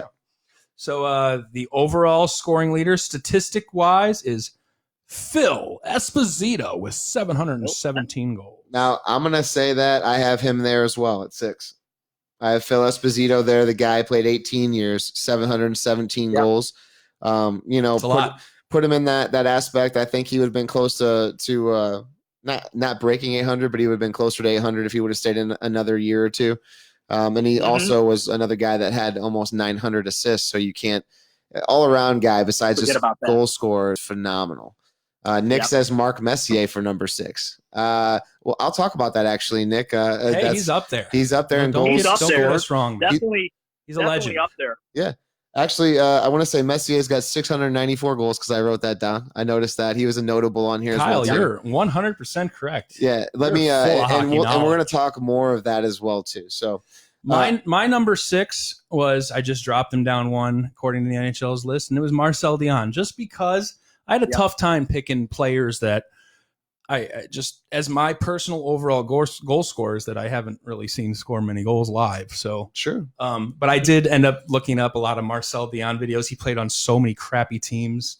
Yeah. The Kings before Gretzky, like the just Awful. Yeah. awful They're terrible. teams. yeah. And the man managed to score 731 goals in his career. That's impressive. So, I mean, Yeah. yeah, he's my number 6. Yeah, I've he's actually got a Kings puck signed by Marcel Dion right in front of me. good. Oh, that's awesome. That's amazing. That's awesome, dude. Take that to a. Oh yeah. I had Whatever.com. Phil Esposito there as well too. Mark, did we hit your number 6? No. I did not go, and I dropped. I got Mr. Hockey at number 6 actually. Okay.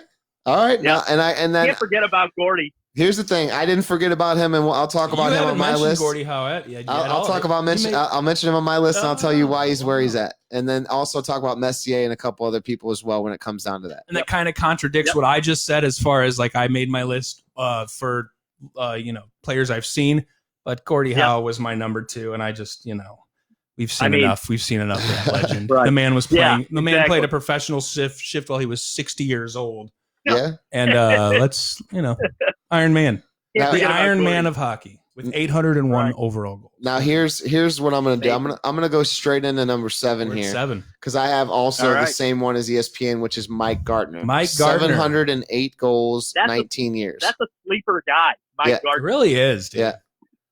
And you know how fast that guy was? He won the fastest skater like 5 years in a row, and probably no one even knows that it was Mike Gardner. My favorite memories of Mike Gardner were from the All-Star games, dude. He had to have won multiple All-Star game MVPs because when I was a kid, I remember that guy. Like, he just dominated the All-Star games. Like, who's this guy?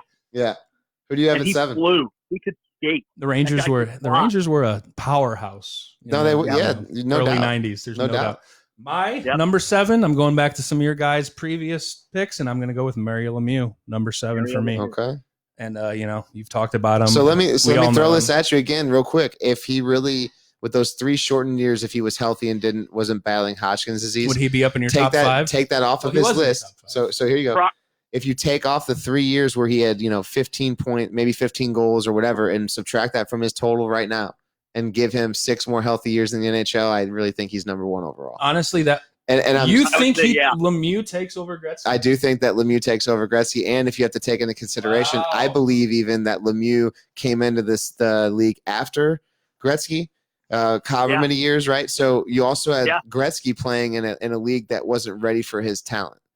Okay, that's true. Lemieux had to actually come into the new wave and the new age kind of hockey as well, and I think that's also why I have more respect for Lemieux is that he didn't just do it with grace; he did it with grace and some physicality, even though he wasn't known as a physical player. You have to take the times into effect too, for sure. Like goalies, I think Gretzky even said that Lemieux was better than him. Like he could have been a better goal scorer. He just didn't you can't sleep on Mario Lemieux's talent. And like I said, think of it this way: Alexander Ovechkin. Okay.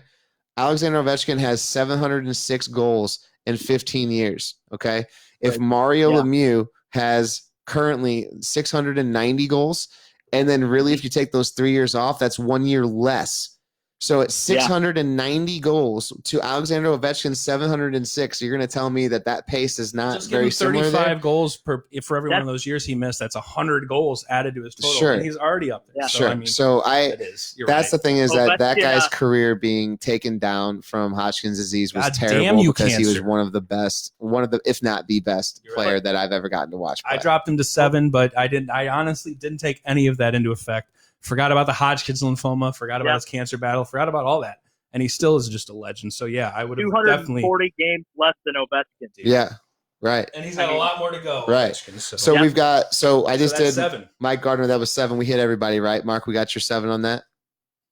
Refresh me with your 7. Go ahead. Let's hear your Mark? 7. I don't think we heard you. I got old Jágr.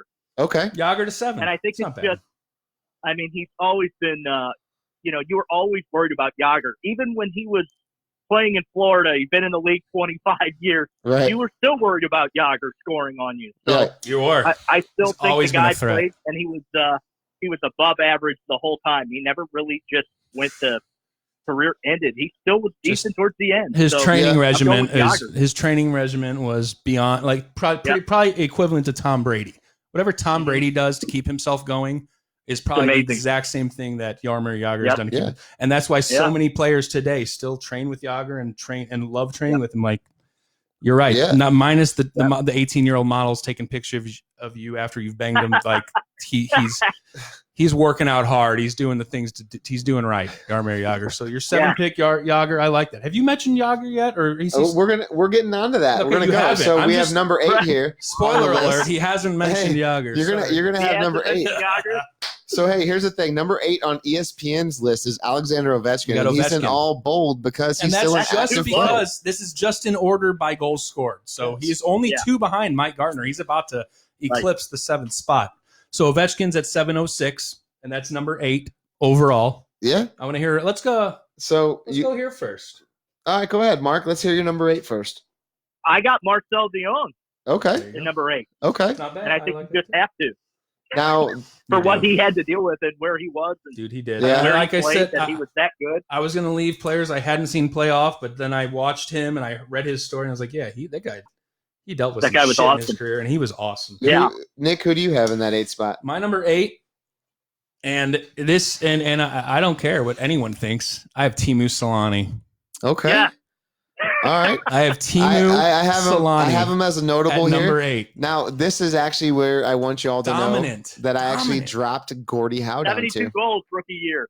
I dropped Gordie Howe down to number 8 goals on this rookie list. Thank you, Mark, for reminding everyone of the 72-goal rookie year by Teemu Selanne. Yeah. And he had, I Hell mean, yeah. his first just 3-4 years, he was just dominant. The Winnipeg Jets were maybe Put 'em not on the the map. best back then. Like, Yeah. Yeah. Now here's the funny thing though. So this is where I dropped Gordie Howe down to. Gordie Howe Number is 8. number 8 on Kyle. Now ask me why. I know everybody's gonna be like, "You're Kyle, crazy." why?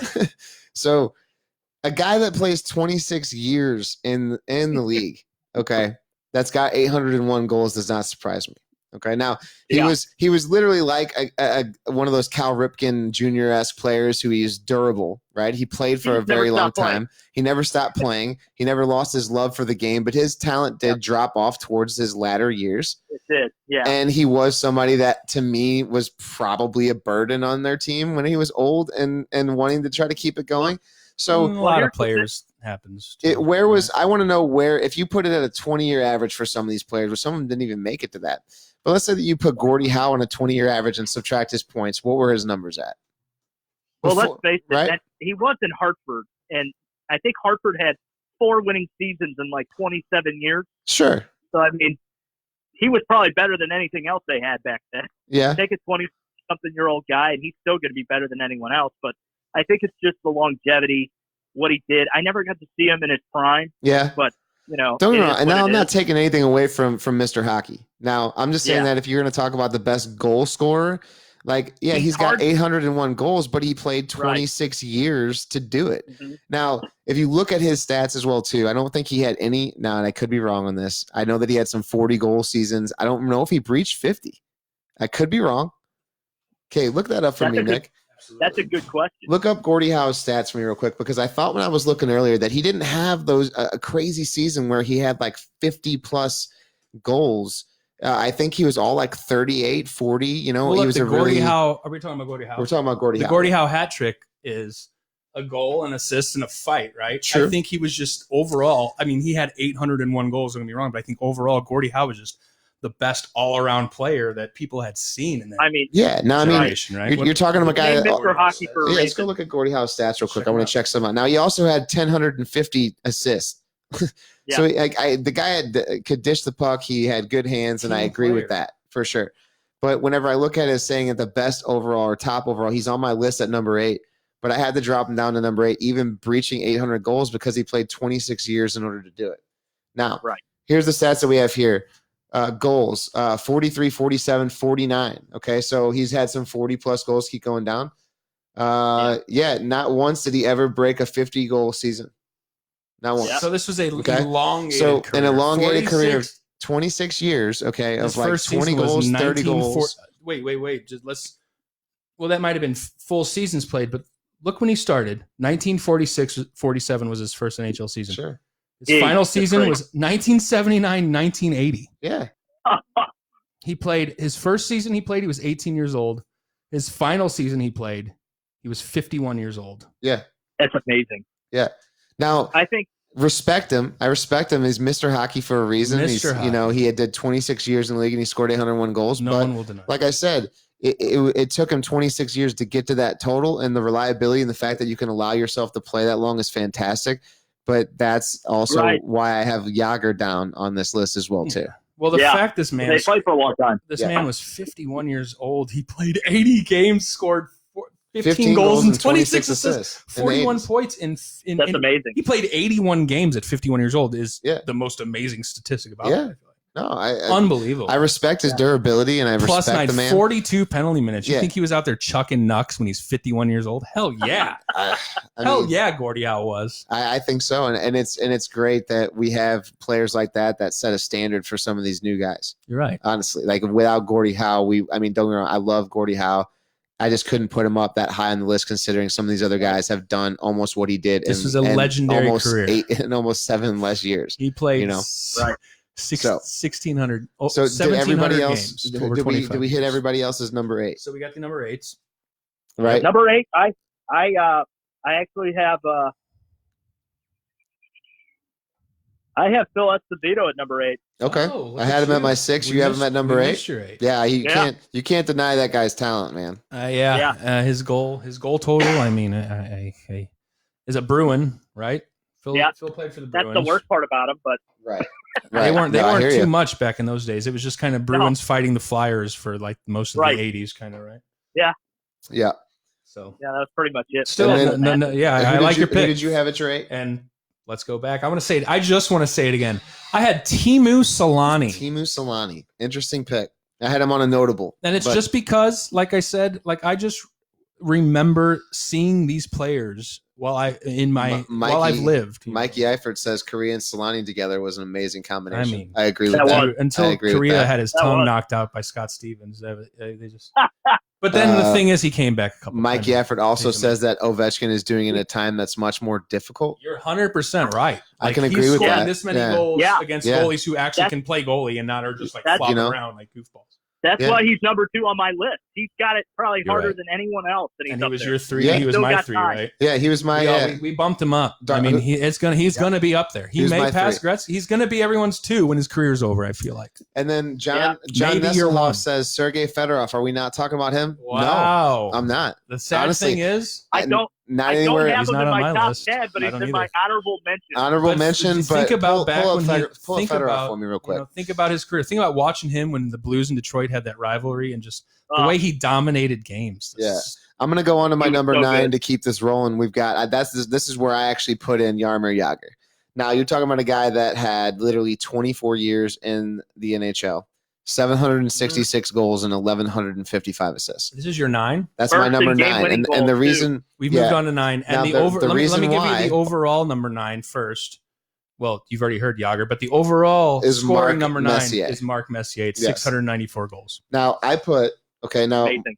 Mark Messier also, I'd have to look and see how many years he played, but I think he was in like the 23-24 mark as well. He was at a Yeah, very, he played very a long long time. career. Long time. But when you have somebody like Jaromir Jagr who took 24 years to get to 766 goals, not taking anything away from the fact that Right. he is a great player, that is another guy of why he dropped down to my 9 on the list as opposed to being up higher with that goal total, was because it took him 24 years to do it.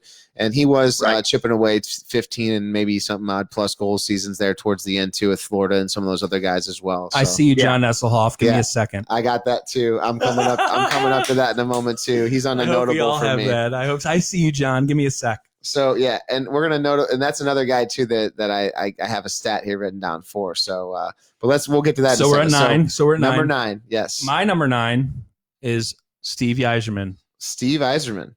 Okay, I like him overall. He's the number 10 overall scorer in the history of hockey. 692 goals. He's Yes. scored some very memorable 22 goals. years in the league. I'm sure we all remember one very memorable moment of our. I don't want to I talk don't about want it. to talk about that. I don't Yeah, want to talk I'm about it. sorry to bring it up. And that's Uh, really one of the main reasons I put him there. I mean, I Yeah. can't think about that dominating moment, which wasn't really just, Well, talk kinda about just a a wrist dominating shot from the team. line. I mean, screw you, John Casey. Talk about a dominating team. You know, the dominating Now- team aspect Was that he that played on John- too. It was John Casey. Trust me, it was John. I Casey. always defend John Casey because Yeah. let's face it, He lost played well. Grant Fuhr in the first round. Mm. John Casey had only played 3 games that whole year. Yeah. Fuhr started 79 out of 82 games, Yeah, and he just got put right into the playoffs. it just sucks that he was And a he did little. It pretty just sucks he was a little person. I know. He got caught way off that shot. Who would have thought? No, I'm not. And that that's shot's no not hate or coming. discrimination against little people. I'm just saying when you get a slap shot over your shoulder from the Hey. blue line, whenever Yzerman was trying to just dump it in, you're not going to have a good time. Kyle may You as know well what? have just said the M word. You know what? It's a 0-0 game in double overtime. You can't put it all on your goalie, but the good ones make that save. But it happens. But he kept us in the game. He did. That's true. We No, can't- that's we true. I can't hate on it. I dog- watched we it the other day can't too, fully and dog him. and for sure, it's 100%. I can agree with you on that. And that's just our St. Louis moment. We Yes. remember this son of a bee by Steve Yzerman. Really bad He's moment. my number 9, and he led that Red Wings team during their glory years. yeah, Mark. Yes, who did he you did. have for number 9? That's all there's to it. I've got Maurice Richard. The Rocket, Rocket. Richard. I've got the Another. Rocket. I like that. 978 games, 544 goals. Wow. Yeah, that dude. That's solid. good. That is. There's that is a good. trophy named after him for a reason. I There is. like I said, I had Jaromir Jagr at 9 there, but that's a good notable as well too. He was a hell of a player. 18 Yep. years in the league, and he had himself. What is it? Or who's this? Somebody different? Well, this was Fedorov. We were Oh, going I'm to go sorry. back to Fedorov. Oh, yeah, go to him real quick. So the Fedorov. Someone the said, Fedorov, why aren't we talking about Fedorov? Fedorov was in the league for 18 years, did. only had 483 goals. Yeah. Sorry, I'm just throwing that out there. Only 483 goals. Great player. We remember him because of the rivalry. Sure. However, he had 1,100. He had 1,200 points in 1,200 games almost. He was almost a point per game player. Sergei Fedorov Yep. was dominant in his day and age. Don't get me wrong. You're right. We remember he's extra in our lives because of the Detroit St. Louis rivalries back in our glory days. yeah, hey, I my think buddy Detroit was so Go ahead. good that might have hurt him. I mean, they had Shanahan, Yzerman, Oh yeah. you had Yeah. Fedorov. They were good everywhere. Yeah, So, Eddie were Aird, a gonna friend of score mine, goals says Lidstrom, the Stevie best- Yzerman and Sergey on that Detroit team was dominant. Yes, they were. yeah. That was Reno fun. Ciccarelli, I think they Yeah. had him. He was Dude. kind of a good player too. Even the year it went before the limo accident with Konstantinov and Fetisov and the whole 5 Russian line, like Detroit was, and Bowman behind the bench, like Yep. they were. Yeah, They were they were tough. something to They deal were our with. rivals, and Yeah. we were nowhere near as good as them, Even- and we just kept losing every year. Even their back end. I mean, they had Paul Coffey. They had Coffey for Larry a while, Murphy. They were. Yeah, they were Larry stacked. Murphy. He was good too. They had a great Now he's team. doing announcer just like everyone else is. I think for Detroit, I think Larry Murphy does like the Detroit Red Wings after or in between periods or something like that. He's the on ice commentator. Yeah. He's the Darren. Oh, he's hey. their Darren Pang. Jimmy Tracy says, Kyle, you need to get a monitor for Nick so he's not looking over your shoulder every 5 minutes. What does that mean? Eddie Aird I says want also my face Lidstrom on was the camera. man on D2. Yeah, that was whenever you had a young Lidstrom, and he was the man when he came into the league. He was phenomenal. We'll do a top 10 D-man Yeah, one of we're these working times. on. We're going to try to do We're a going to top try to do a 10 couple list more of these often. lists and see That'll what be you Get you guys guys think. involved. Wait, let me finish up with So mine. we did our NHL. 9. We have NHL I did 10. 9. I did mine. Mine was Yager. Yager. Mine was Yzerman. Mark. I did Maurice- Richard. Maurice Richard. We got Richard. Richard. So to seal it all up, the number 10, according to the ESPN. actual ESPN stats goal leaders, is number 10, Stevie Y, with 692 overall goals. And I left Steve Yzerman there because I felt like it was He's a your good number place. 10. Yeah, he was 692 goals in 22 years. A guy that was healthy the majority of his career. Yeah. He's gone into the management role after the fact and shown that he's got the hockey knowledge there as well. So he went to Tampa, even though he beat created a us powerhouse, and and he went you know, back to Detroit, and he's Yeah. probably going to create another powerhouse Yeah. eventually. He's just going to take time. They need Yeah. something in Detroit. They do. Mike- They're working Mike, on it. Bringing Stevie Y back was your first, Yeah, that was a good best move. idea. man. yeah, Mike Eifert says he wants to see the top 10 goalies. Well, hey, buddy, go and check our last episode. Check out podcast numero. We actually talked to Quattro. Mark Good as one. well. That was a good one. We went over all of our top 10. So look back on it, episode number Check 4 it out. on Very Facebook. You should be able to controversial. find it on my page somewhere. So, all right. So with Steve Yzerman being there, who do you have at number 10, You Mark? got Mark. And this was one of my favorite players growing up. He's already been said once. I got the Finnish Flash, Timu Timu Solani. Solani. Timu Number 10 Solani. for you. Boom. And I got Yzerman right there. He would be right there on the edge of my list. He's But your honorable mention, number 1. Hey, for what he did to us, I can't put him on my top 10. I hear you. I hear you. Yeah, I know. That was my only. Hey, thing Carl that I makes did. a good point here. He says next time we do this, we should go from 10 to 1. Oh, Okay. like the That's a Miss good America call. pageant. That's a good Like call. the Miss America pageant. We'll do the that. first Idea. runner-up is. We will do that. We will do that. I got you. Good call, So, Carl. Thanks for okay, the really so good insight. You Can I got give my 10? you got your 10? Yeah, I do. And shout out to John Nesselhoff. My number 10 top scorer is Pavel Bure. Okay. Yeah. Interesting. I love Pav, Interesting. dude. Bure, I mean, You I- don't He's have one of to my- touch the microphone the whole time. it's a weird OCD thing I have going For here. those I of don't you know. watching, Nick is like, It's I gotta have my hands on something. I don't know. It's weird. I don't know. But my number 10 is Pavel Bure. I mean, just for this, I don't really have an argument for it. He's not up there in like the most goals ever, but and he had a lot of injury No, problems but- too, because I remember him being gone for long periods of time. He didn't play many. did he have a games. back injury? Am I right with that? To remember that he had a really bad back injury or something like that? I think he Pavel Bure? did. Something hampered him for Someone just look a someone lot look of that his up. Hey, career. Well, put a hey, fact I check will. on that for us real quick. I will. And this is the thing too. Now, my notable thing is Pavel Bure only played 12 years.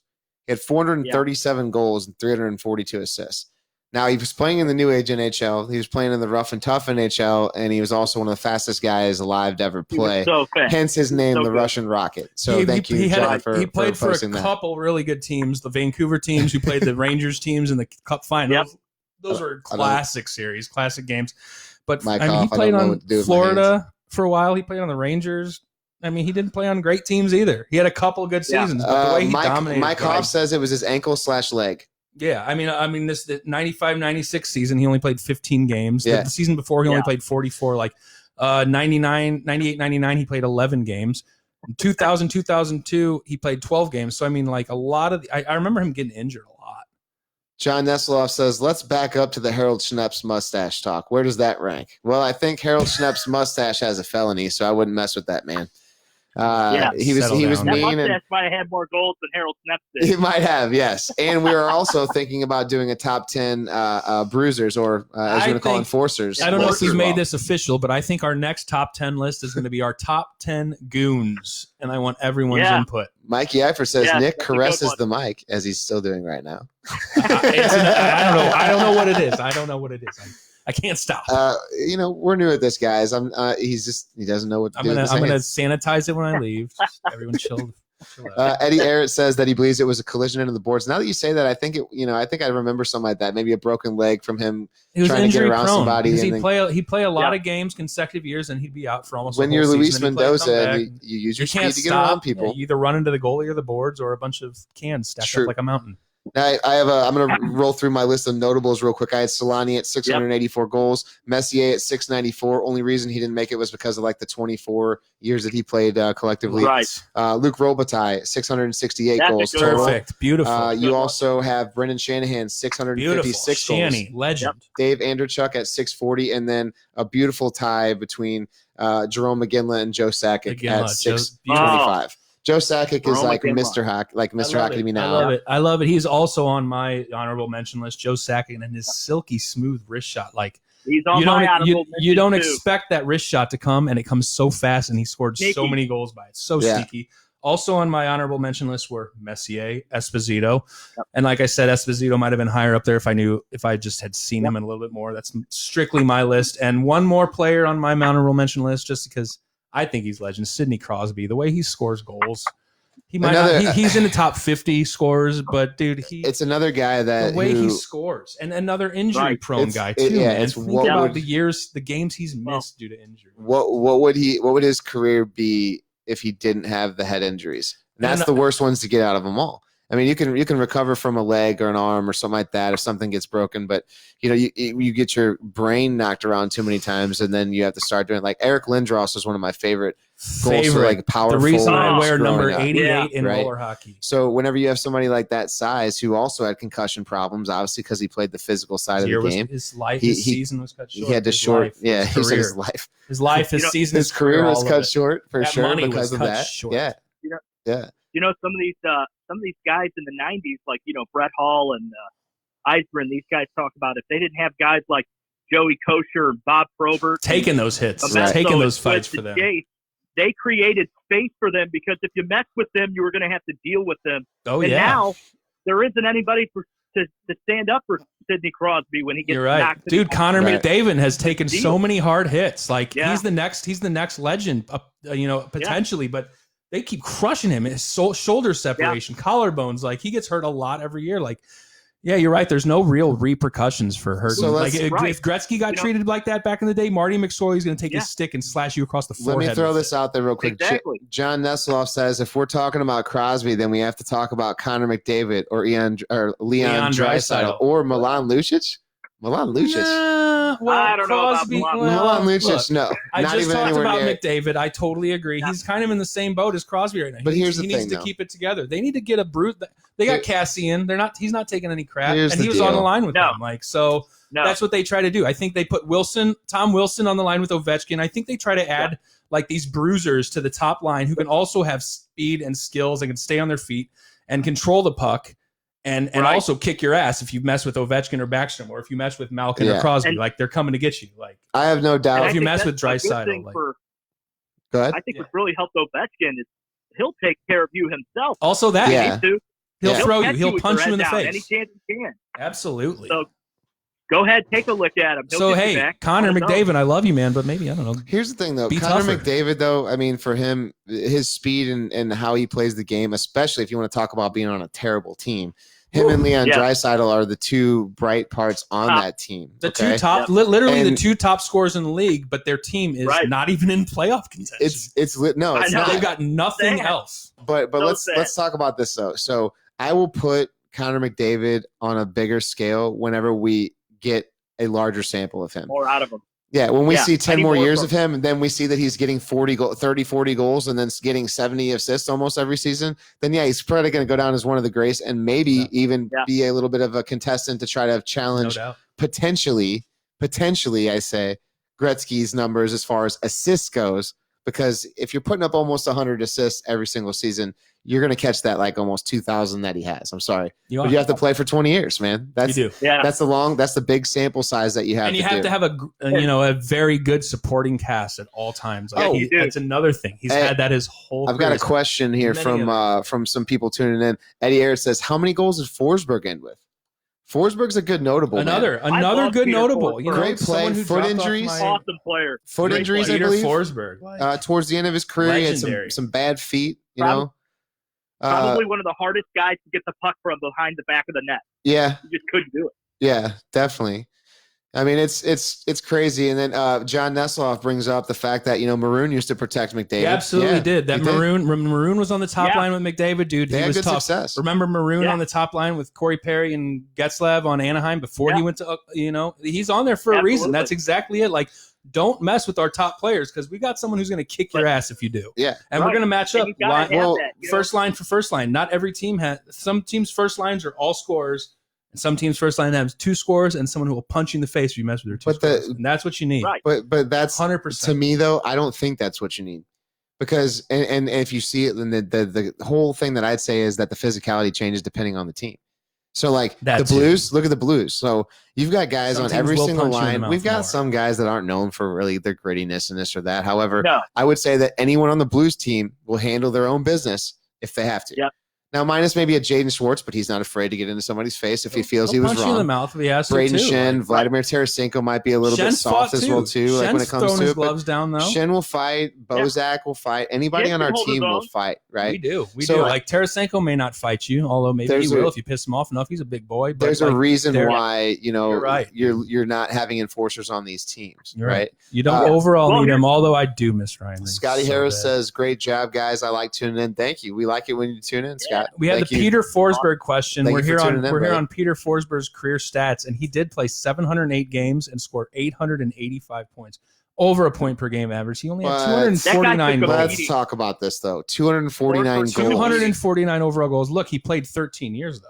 Yeah, but 13 years. Look at what Pavel Bure did in 12, 13 Yeah, years. You're right. You want to match him up to those people. I remember Forsberg being a guy that I would want on my team. Forsberg may have not Yeah. scored a lot of goals, but he scored those memorable goals. Remember the Forsberg? He did. There's literally a Yeah. move named after the man. Yeah, John Nesloff says Jack Hughes will come into his own and be a Hall of Famer. I feel like that's bold. Just get him off the Devils. I don't know, That's man. very We'll, bold. we'll see, man. Honestly, I haven't seen anything from Jack Hughes that I mean, he's a great player. He's I'm on the not taking Devils. anything away from him, He's but on the he's on the Devils. Devils, and he's not McDavid. They need to. He's do not a something. guy that's going to be able to take that team and do that. Now, Taylor Hall, I like Taylor Hall. Also, another guy that's injury ridden. Shows Yep. that he Will has Phoenix talent. re-sign him? Will I just- Arizona re-sign him? I think he needs to lower his price tag and get a little bit more realistic of what Also, he's yeah, offering like to you the said, teams. also injury prone. Mhm. You can't. It's I really agree. scary to give these injury prone guys, which, if you think about it, a lot of them kind of are. Malkin, another one, like so much production, but you miss half the season every year because of his injuries. Like, Yeah. it's tough to give these contracts. Now those let's guys. not forget too the whole thing you talk about Peter Forsberg. The man did have 636 assists. He was the and- setup and- man. Yeah. In 13 years, he Extraordinaire. was a guy that dished. So he was Those- definitely an assist man more than a goal scorer. 2002, but a 2003, notable for 29 goals, points. 77 For points, for sure. assists, 106 points. His biggest production. Actually There's had some good 116. Avalanche teams in Oh the man, mid '90s to 2000. Yeah, So good. that was that Patrick Good team. Waugh playoff game we were talking Sakic, about. Waugh, I think the other night Forsberg, too. they had a great lineup, man. Yeah, Bork- John- Juan Bork- Hayduk. They brought Bork Yeah, over Bork. just to win a cup, yeah, and they did. Yeah. yeah. John Nesloff brings up Eichel.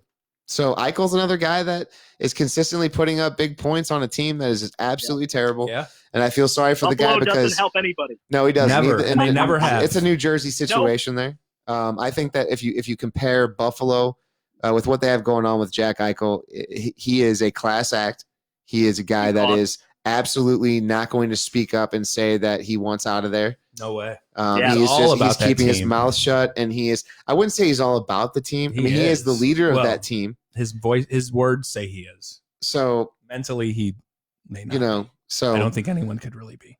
So Mike Hoff says, how many did Martin St. Louis put up? He was a good goal St. Louis, Le Cavalier, those years they won a cup. And I mean, the Anderchuk year too. If you want to dig way back, I think you had Dave Anderchuk was on my list. Yeah, Dave Anderchuk, all-time leader in power play goals.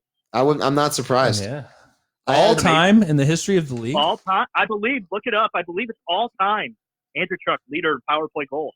I had Anderchuk as a notable with 640 goals overall. I saw his name. I did not pass over his name. I saw it. He had a 23-year career. He had a 23-year career. He was a notable for me. 1,600 games, 1,300 points, 640 goals.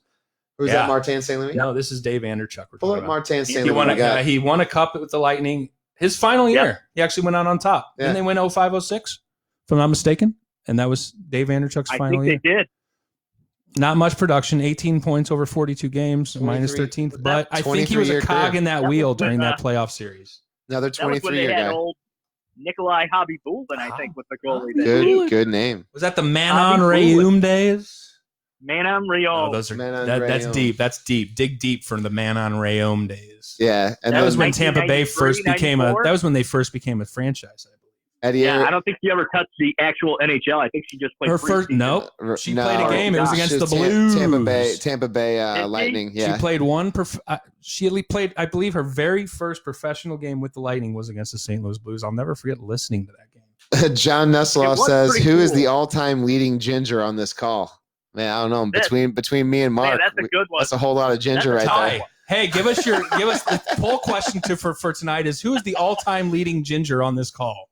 Yes. So let's hear your answers in the comment section right away. I give it a tie. But hey, two gingers at the same time. That's like taking over the world. Your souls are missing right now.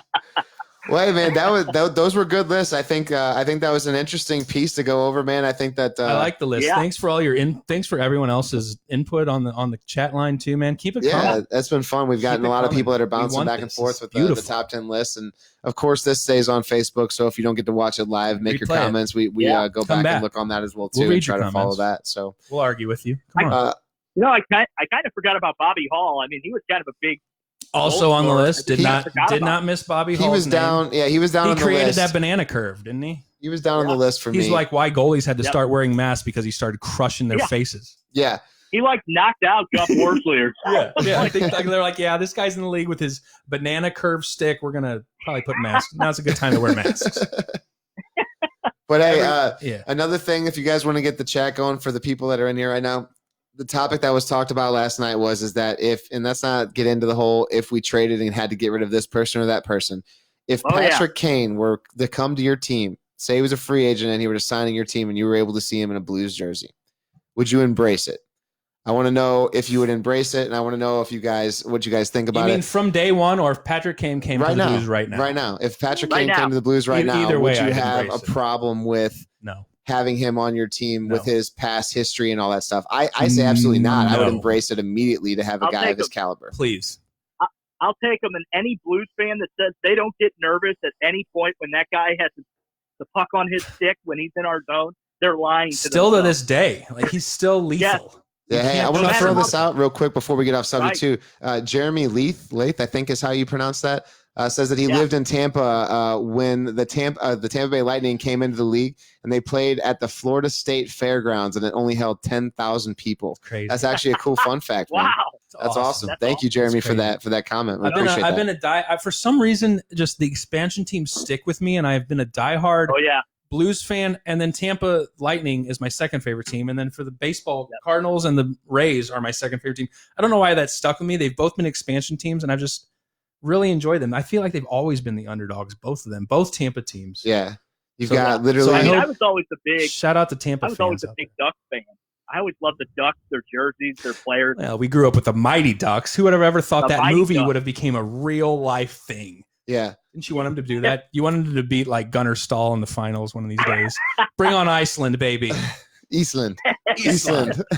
Good job, Captain Duck. Captain Duck. Well, no, hey, so John says he'd get nervous because he's a piece of shit. Yeah, I mean, let's put it this way. So there's two things that I looked back, and I believe, correct me if I'm wrong, Mark, because we talked about this Patrick the other night. Kane? Patrick Kane had Yeah. a rape allegation that actually fell through. Correct. He said there wasn't enough evidence, and there's a lot of rumors Look, and I think conspiracy aspect of people saying that like people extortion like is with a the real rape thing. kid. Also, these Ryan athletes O'Reilly broke through a Tim Hortons, didn't he? I mean, drunk. I mean, come on, Yeah. you know what I'm Probably. saying? So like, if we judge everybody It's by always the it's always mistakes, and the thing is it's a lot of these kind of messed up cops who are first on the scene and now they have a Right. TMZ story, so they're like, oh, we're gonna yeah. Yeah. spread this shit. Like, come on. I don't know. I look at it as Unprofessional. I could look past it. I could look through it. You're gonna get a guy that's If going to there's support been no you. allegations, also rape is terrible.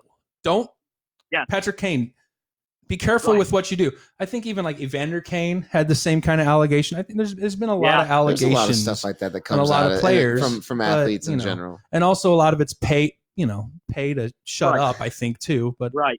so don't get me wrong. Patrick Kane's side life, I don't maybe not agree It's with, not the but best. I will take his 100 points a year.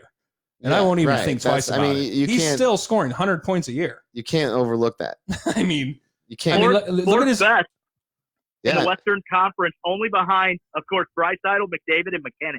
That's it. right. And then John He's fourth, Nesselhoff he's says fourth in scoring. John Patrick Kane? Nesselhoff says he's Yeah. arguably the best stick handler in the league for sure. I mean, his shootout I can agree with moves. that. No, he Oh, does he 9,000 is moves. The nasty. goalie Right. just gives up. He Right. does so many moves. The goalie's like, I'm just Jimmy gonna stop moving. Jimmy Tracy says he went to a Tampa Bay game once against Boston. It was unreal. Pat dropped his gloves in the first 5 minutes, and it was loud, awesome fan Wait, base. this was you went to a Tampa game this year? That's this year. Good for you, man. Yeah, That's Living your cool. life, living your Yeah. your whole life, Jimmy. that's awesome, That's man. appreciated. That's true support for our friend, right? You got to go and show some love And for Pat Pat. Maroon if you we, can. We That's spoke awesome. about Pat. He Yeah. makes any line he plays on better. He's He just does. a grinder. He'll get in front of the net. He'll grind for those hard goals, man. And reason Yeah. why I have a Narch championship too. Thank you, Pat. I appreciate He that. helped- yeah, thanks, Pat. Yep. Helped I was a lot of playing people goalie out. for that. That was some good time as well. So, well, hey, I would say too, we'll end up the whole top 10 list here. We're going to talk some more about a top 10 list coming up on Monday. Mark, we'd love to have you on again to talk, man. We've been having a good time with it. But Can we thanks. Copy it. It's can we awesome. I love solidify a topic and can we just make it the top 10 bruisers, the top 10 Let's just do goons? it. Yeah. We'll do top Let's 10 make goons Mondays- next week. We're going to do top 10 goons. Monday's topic is your top 10 Top 10 goons in the goons. history of the NHL. Do some deep dives, check it out, and let's do some. And I'm gonna- Jimmy clarifies. He said he was Back and on forth. military orders, so he was out there on military orders when he got to Oh, catch that game. perfect timing. Awesome. So, Tampa Boston so- this year would be a great game. That my voice just cracked. I apologize. That's all right, man. Tampa Boston. You're 36. Your body's going through some changes. Thanks for telling everyone my real age, Kyle. But no, hey, Mark. Me Once too. again, Dude. thank you for calling in, man. I appreciate your time, and I'll touch base with you soon Absolutely. about the goons list as well. Thanks, Mark. Absolutely, guys. Thanks again. Awesome. Always Keep good it talking going. to you. Thanks a lot, man. We All appreciate right, it. take Look it forward easy. to it. Yeah, you too, buddy. Later. Bye now. Bye. Love Great having Mark segment. Houston on the show, man. We're gonna I keep like I these said, I top 10 value his lists. opinion as We're far gonna- as the He's so knowledgeable. hockey stuff We goes love him. for sure. So We're gonna keep Uh, these top 10 lists going. We'll give you a topic the previous show to research for the next show every time, and we want to hear your input. absolutely. Let's see what we got here. We got people saying Kane can come. Why not? Give him a chance. He's more than proven himself Thank playing you. hockey. Absolutely. I don't think anyone will disagree. We have so this is some John Nesloff says Bruce Affleck was accused of rape. That's cool. I don't know where we got off that topic. that but one that's guy killed it. Rob Ramage killed a guy in a car accident. He was our announcer Brent- for a year. cool. Brent killed a guy with a trident. Whoa. So I had to go out Is this there an with the quote. admission? Let's see here. No, we got one player that you love to hate, but great on our team. Yeah, I can agree with that. And then, yeah, I mean, honestly, I got to say to end the whole Patrick Kane talk, anyone would be crazy to say they wouldn't embrace that guy in their I don't home, want in their 100 home goals, jersey. 100 Yeah. points on my team. This year. Honestly. That would be terrible. That So- would be terrible. We're going to transition here real quick. We could talk. I mean, there's for some of you who have not been watching and been tuning into us, it's fantastic. But we have the NFL draft that has been live. The NFL draft is going on right now. Yeah. Virtually. So the first time in ever that NFL has had to do a completely virtual draft. It's probably pretty weird. And they're doing it. They're making it happen. I don't know if they're using Microsoft Zoom.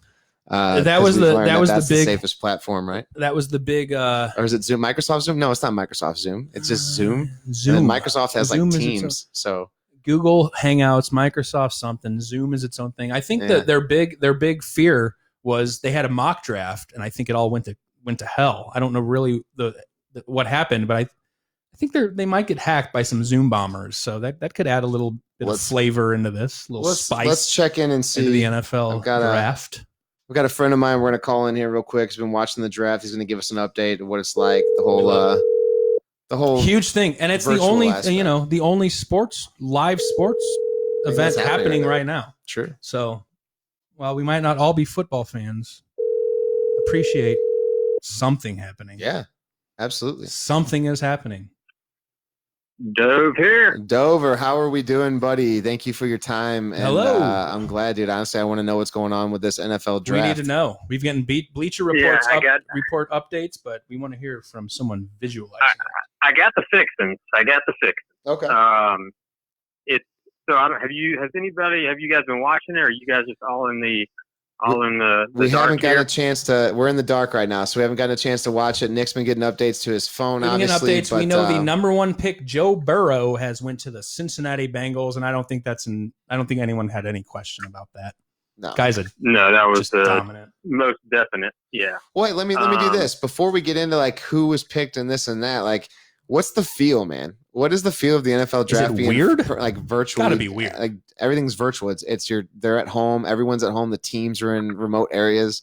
Like, what does that process look like? Are they doing a good job of covering it on TV right now, where it's actually like watchable for you to enjoy, or is it just got a really weird vibe to it?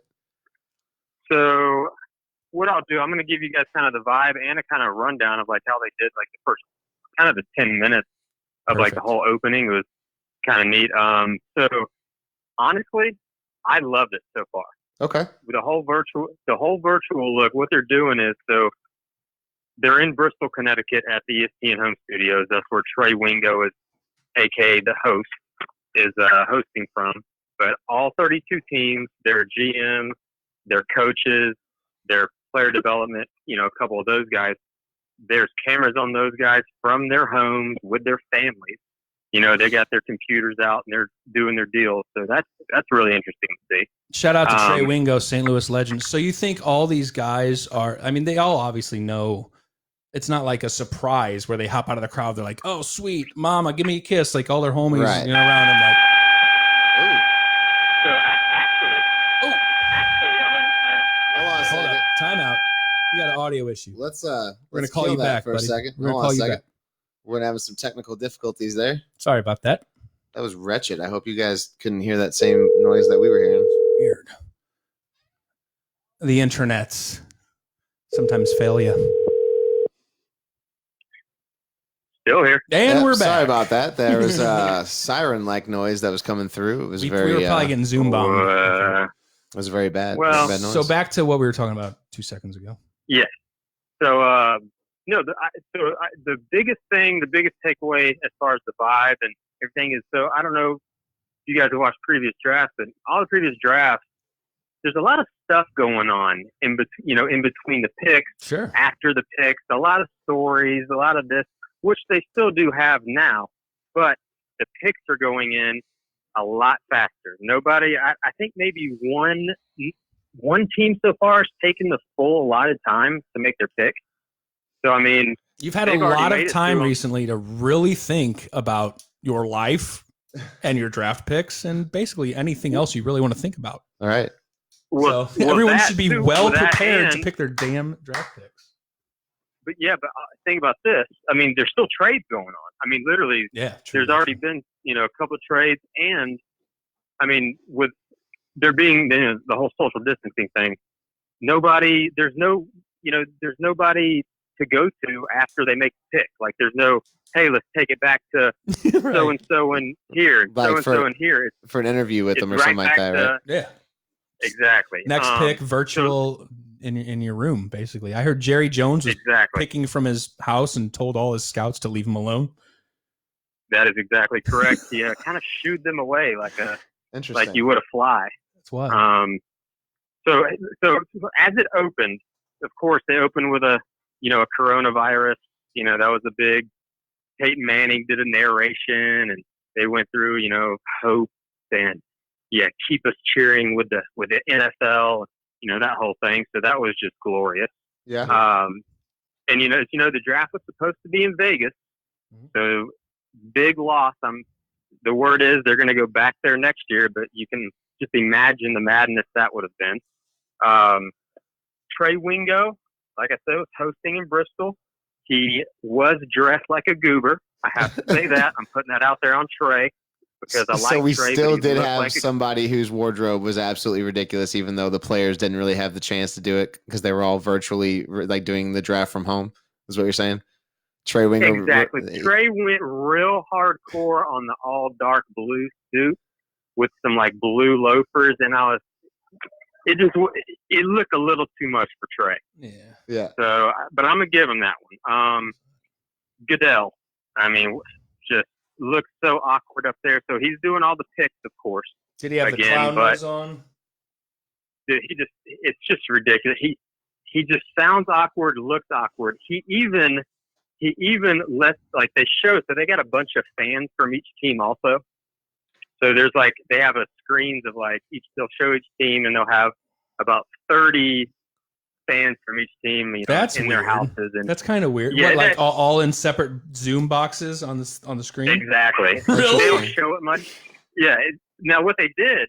That's so wild. when Goodell came on screen, they shot to all of the fans that they have on their Zoom, and they were all booing Goodell. So Goodell wanted to hear the boos. Normal. Yeah, that's nothing new. We know that everybody hates Goodell. The commissioners get a bad rap in every league, don't they? And nobody likes Gary Bettman. Correct. Honestly, nobody likes Gary Bettman for sure. No, nobody likes any commissioner.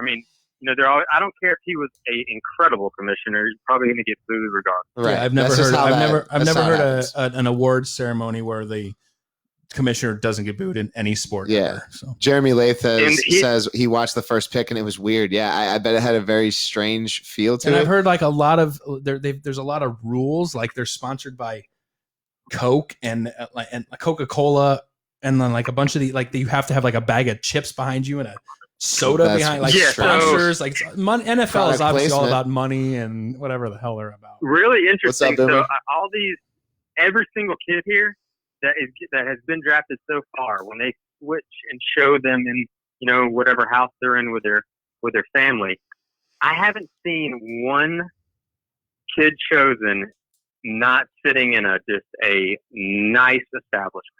And I'm talking about, I'd probably say 60-70% of them are sitting in $600,000-$700,000 homes.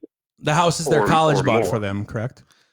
Well, heck yeah. You would imagine that most some of these kids too are staying at family members' house, their own house. Depending on where they're at, do you think that they maybe stage places for them to be as well too? Or? You got your family, you got your weird uncle, you got your crazy aunt drunk behind you. You got your whole family behind you. Well, there was two guys drafted. Now I don't know if you knew this. Of course, Joe Burrow went number one. Where he grew up in Ohio. He was pretty much him and his siblings were eating one meal a day up until he was 12 or 13 years old. Yeah, he had a pretty good story. His whole Heisman speech was pretty inspirational to the whole community he grew up in. I did see that, man. I appreciate what that dude did. I only really heard about him last year. Well, he had an so he went to Ohio. He was originally at Ohio State. 2018, he transferred to LSU after getting beat out at Ohio State. Transferred to LSU, where he just had possibly the best season a college quarterback has ever had. He threw 7 touchdowns in the championship game, didn't he? Went from being a projected 6th round pick to being the first pick in the draft. Unbelievable. Wow. He had not only just the championship game, all the games leading up. He won the Heisman. He was the no undisputed Heisman Trophy winner in college football this year. Yeah, if I'm not no doubt. mistaken. Yes. Boomer, Oh, hello. Love you too, buddy. Thanks for tuning in. And also, Lucas, no, this is not my finished basement. This is my, I built a little studio in the house. This is a spare bedroom that wasn't getting used. So I decided to make it more useful with this. So, but yeah, sorry Kyle, about that. Go ahead. I did make a note of this for you. This is special just for you. So the national anthem was performed by a fellow, I believe he has red hair, if I'm not mistaken, Harry Connick Jr. Harry Connick Jr. Fellow Ginger. Yeah. Yes. So Did he just kill it? So, That guy's incredible. He's got an incredible voice. He played the piano. I believe it was recorded, but he sounded like an angel. So Oh, the voice of an you- angel. Harry Connick There's Jr. no question. and then Dr. Phil? Fauci, Oh. Dr. Fauci Fauci. gave an informational speech Okay. before Good. the whole thing kicked Before off. the NFL draft, Dr. Fauci spoke. That is correct. I like that, Nice. actually. That is correct. It's cool. And he just kind of like, now- what did he do? Did he just kind of calm down the public? What did he do? Yeah, What was he his- what was told his me point? to wash my hands. Wash my hands. Thank you, Fauci. He told me to take a shower. Sanitize. Don't touch your Everybody face. knows that. Everybody needs to know that. I mean, you need to wash your hands. Stay within Yes. 6 feet of people, too, by the way. In Yes. case everyone stay Yes. within 6 feet of people. It's called social And, distancing. I don't think anyone knows that. Stay within. You mean stay Correct. Yeah, 6 get feet as away? close to people as you can, within 6 feet, face to face, nose to nose, if possible. Just joking. I'm now as far as the picks go. Now, I will say so. In the first 6 picks, there were 3 quarterbacks taken. Wow. which is pretty crazy. So Tua went. Can you? Yeah, I was going to say, can you guess? Tua's one. No one's That's afraid of his injuries, his hip. I hear he's 100% healed, I guess not, because he went number 5 to the Miami Dolphins. and he was the Interesting. second quarterback that went. He was the second quarterback. So then that someone went at 6, and that would be Yep. Justin Herbert, quarterback from Oregon, to the LA Chargers with the 6th pick. So Wow. 3-star coming out of high school. 3-star coming out of pretty- high school. 3-star coming out of high school was like a skinny, just kid that just had an arm, but they put weight on him, and then this year he went out and just balled out at Oregon this year. It's funny what huge year. Oregon will do to Yeah. a quarterback or just a player at all. I feel like their jerseys are dope. Yeah, but they turn those well- players into dope players too. Mariota. Yeah, Sorry. Mariota's done. Mariota's Yeah. done. Buddy. Yeah, done. but he was awesome in Oregon. Yeah. Hey, let And me then throw this out there real Work. quick. We talked Now about he's- this. We talked about this at the beginning of the show. The videos that my friend Boomer and Shay were making about the friends just dancing and lip singing to the videos. If you could, Boomer and Shay, post those comments, please, in the comment section, so that way they can actually see the videos, because we did talk about them earlier. But I will absolutely love to shout you out again, because I think it's creative and fun, and I'm glad that I could be a part of both of them so far. So yeah, if you would put the video links in the comment section so people can check them out, I would greatly appreciate it. Thank Sorry. you. Please do. So going back onto the NFL draft side of things as well too. So besides Yeah. some of the craziness that's going on and this and that, do you feel like any of the energy that's at the NFL draft or is somewhat lackluster because of the way that they're having to do it, or do you think that it's still? Oh, for sure. For sure. There's no energy. I mean, there's no big energy. Can't. Even when, most of the guys are getting picked, there's only 4 or 5 family members there. So there's no, big crowds at their houses jumping around, going crazy with them. It's kind of just like a couple hugs and then they move on to the next pick, which I like, because I don't need all that. It's flashy. It's the whole point of it, but that's just a precursor to actual sports coming back. Like, how is this going to work? Playing in front of no One second. fans, 1 second. We lost you, Josh.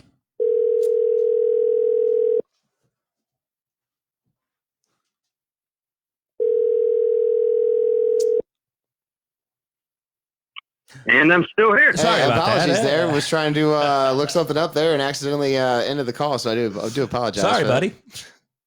It's all right. I'm not going anywhere. I mean, I asked something, So but I I- forgot what it was, so I don't know. Yeah, I forgot to. Oh my gosh. What are you going We to were do? talking about the lackluster Um, aspect. You're saying that family members and stuff, where there's only a couple or handful of them there. Yeah, the fact that this is Yeah. happening in front of no crowd makes takes a lot of the things away, which also is going to be a precursor into the sports season, like the NHL season, the MLB season. This is all being planned on.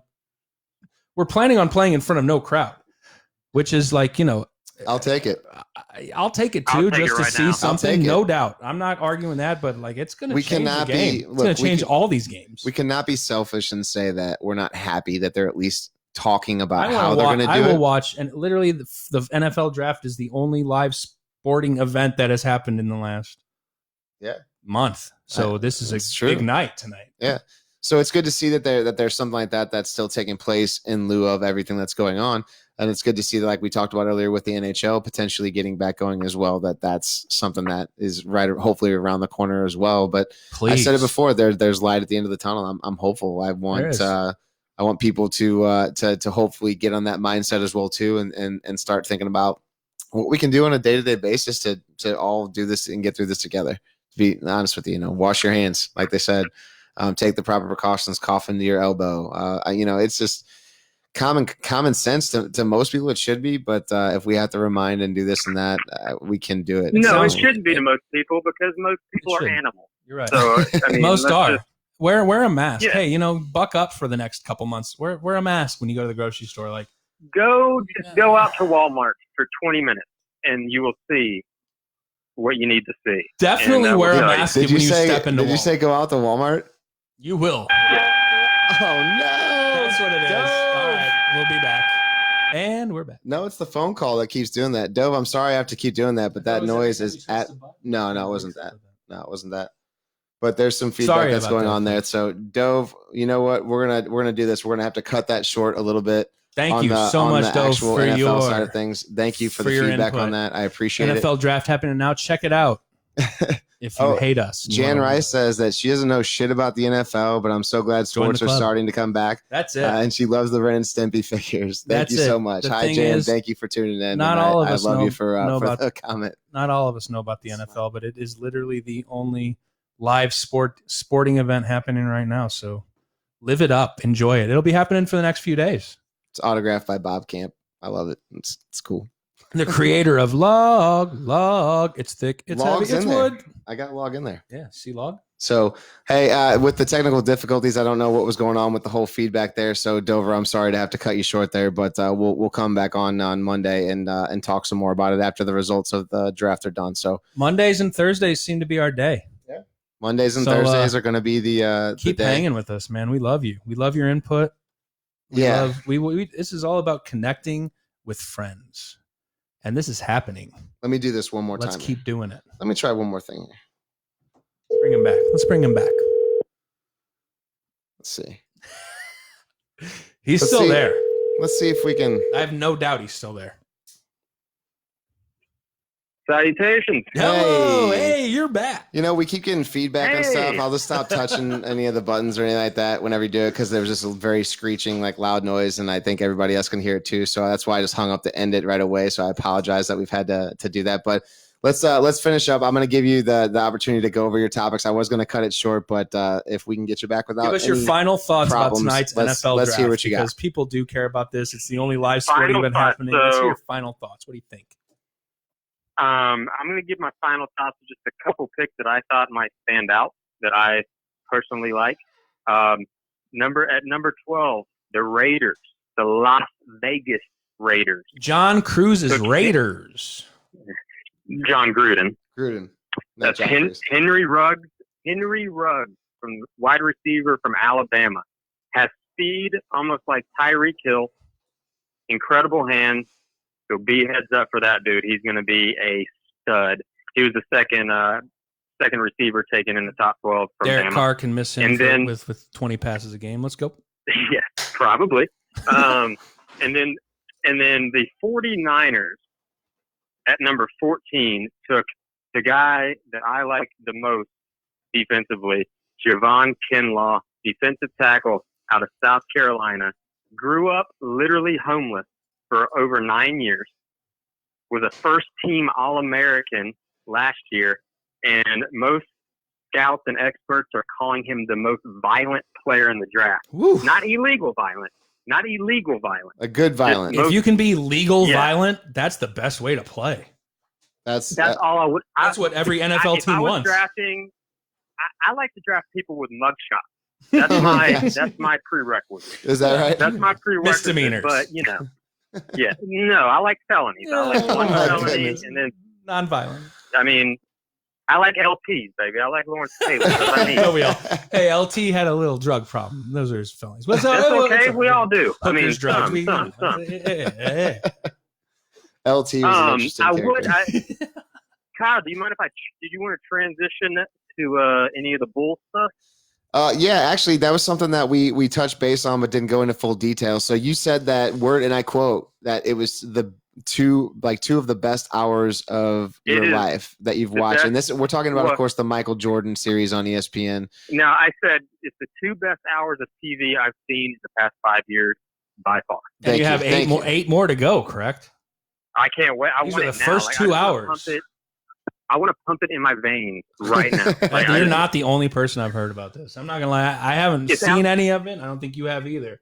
But I haven't yet. I I've plan on heard- watching I mean, it all, but I've heard enough about it that I feel like I've seen a lot. yeah. Now, I would heads up if you do watch it on the ESPN app. Censored. It is no, it's not. It's not Oh, censored on the ESPN app. So, It's not censored. Yep. Okay. correct. That's the way to watch it. So that's yeah, and dude, it's just everything you could ever want out of a documentary of, one of the most, biggest, probably the biggest athlete of all time. Oh yeah, You for know, sure. just behind the scenes. But the cool thing about it is, I was telling Kyle earlier, was it's not all MJ. They are breaking it down. The second episode was mostly about Scottie Pippen. The third episode is going to be mostly about Dennis Rodman. Right. Fourth episode is going to be Steve about Kerr. the Detroit I hear Pistons he's and the back. the punch Steve Steve Kerr in the Kerr- face issue too, didn't he? The fact he played basketball is a miracle. He's a I good mean, coach. Yeah. But no, you guys. I mean, everybody needs to check that out. Women included. Dude, Michael Yeah. Need to Jordan check that out, was too. We can't sleep on that. I heard that's literally like one of the must-see TV things to be watching right now is that Michael Jordan documentary, 10-part series on ESPN. Like we Like said last time, he was like the master motivator, but the way he did it, would it hold up in this day and age? Right. Probably No, not. because No, no, you know PC why? as hell. Because us and the players now are babies. So I mean, yeah, the they're- fact yeah. when Oh, you yeah. when you watch him practice, you will see. I mean, that's one of the things you learn real quick about him is if you didn't live up to par to the way he wanted you to practice, you were just done. Like He'll he call didn't you want to, right like, out. You were just done. Yeah, Right. There's no.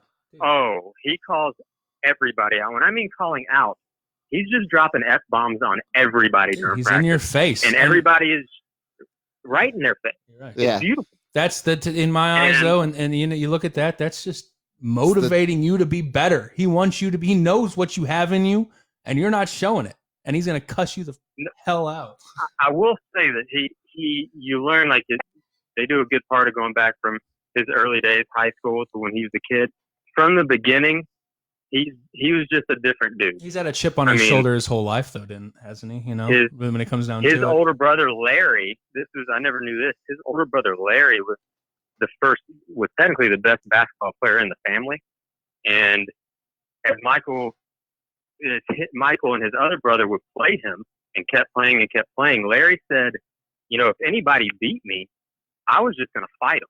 So when they started beating me occasionally, we would just fist fight out in the driveway. And we come in, broken noses, and that's just the way it was. So I mean, that's totally that's just different right there. You know what I mean?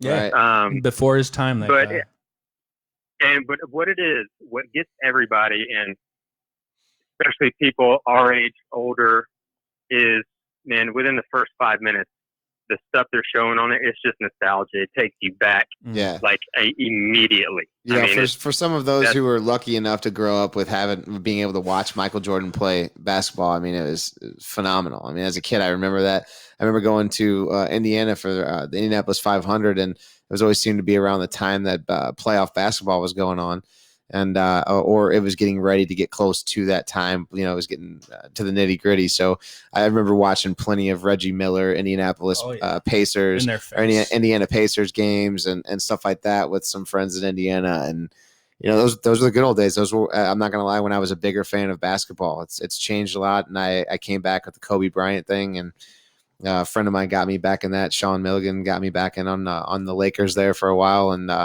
but yeah, I mean, I'd be a liar if I said that I didn't grow up a Michael Jordan fan like everybody else did, and had to actually take a step away from watching basketball and whatnot, because after Michael was gone, there wasn't much there for me. Look, the guy got so bored at being the best, he had to go play baseball for a couple of years. He's like, yeah, this is boring me. I'm gonna move on. You're gonna find out that it was a contract type thing. He was like, you don't want to pay me. I'm going this way. No. So. Gotta watch this. Yeah, I'm about for it. 90. So the reason, and this episode hasn't come up yet. They haven't talked about this, but I've done a ton of research on this one aspect. The idea is, so MJ had a massive gambling problem. Oh, yeah. He still, still does. I mean, not problem. I say problem. He's got a lot of money. He can do what he wants with it. Right? He just got a lot of money, so it's not really a problem if you're still rich. So. But so he got into such problems, not only with like the mafia in Vegas, really, when his dad was murdered, that is believed to be accompanied in that whole situation. So what the NBA did was come to MJ and say, look, you're either going to retire now or you're going to take a little hiatus. Right. And you're going to go, and he wanted to go play baseball. He always wanted to play baseball. Like, he had thought about doing that anyway. Like, that was always a thought. But when they told him, hey, you need to be gone for a year or two, he just went and did that. Yeah. Well, I mean, if it was something that he always wanted to do and he got a chance to do it, that's cool. I'll remember him as being one of the greatest, basketball player ever. However, I'm not going to remember him as being the guy that tried to play baseball.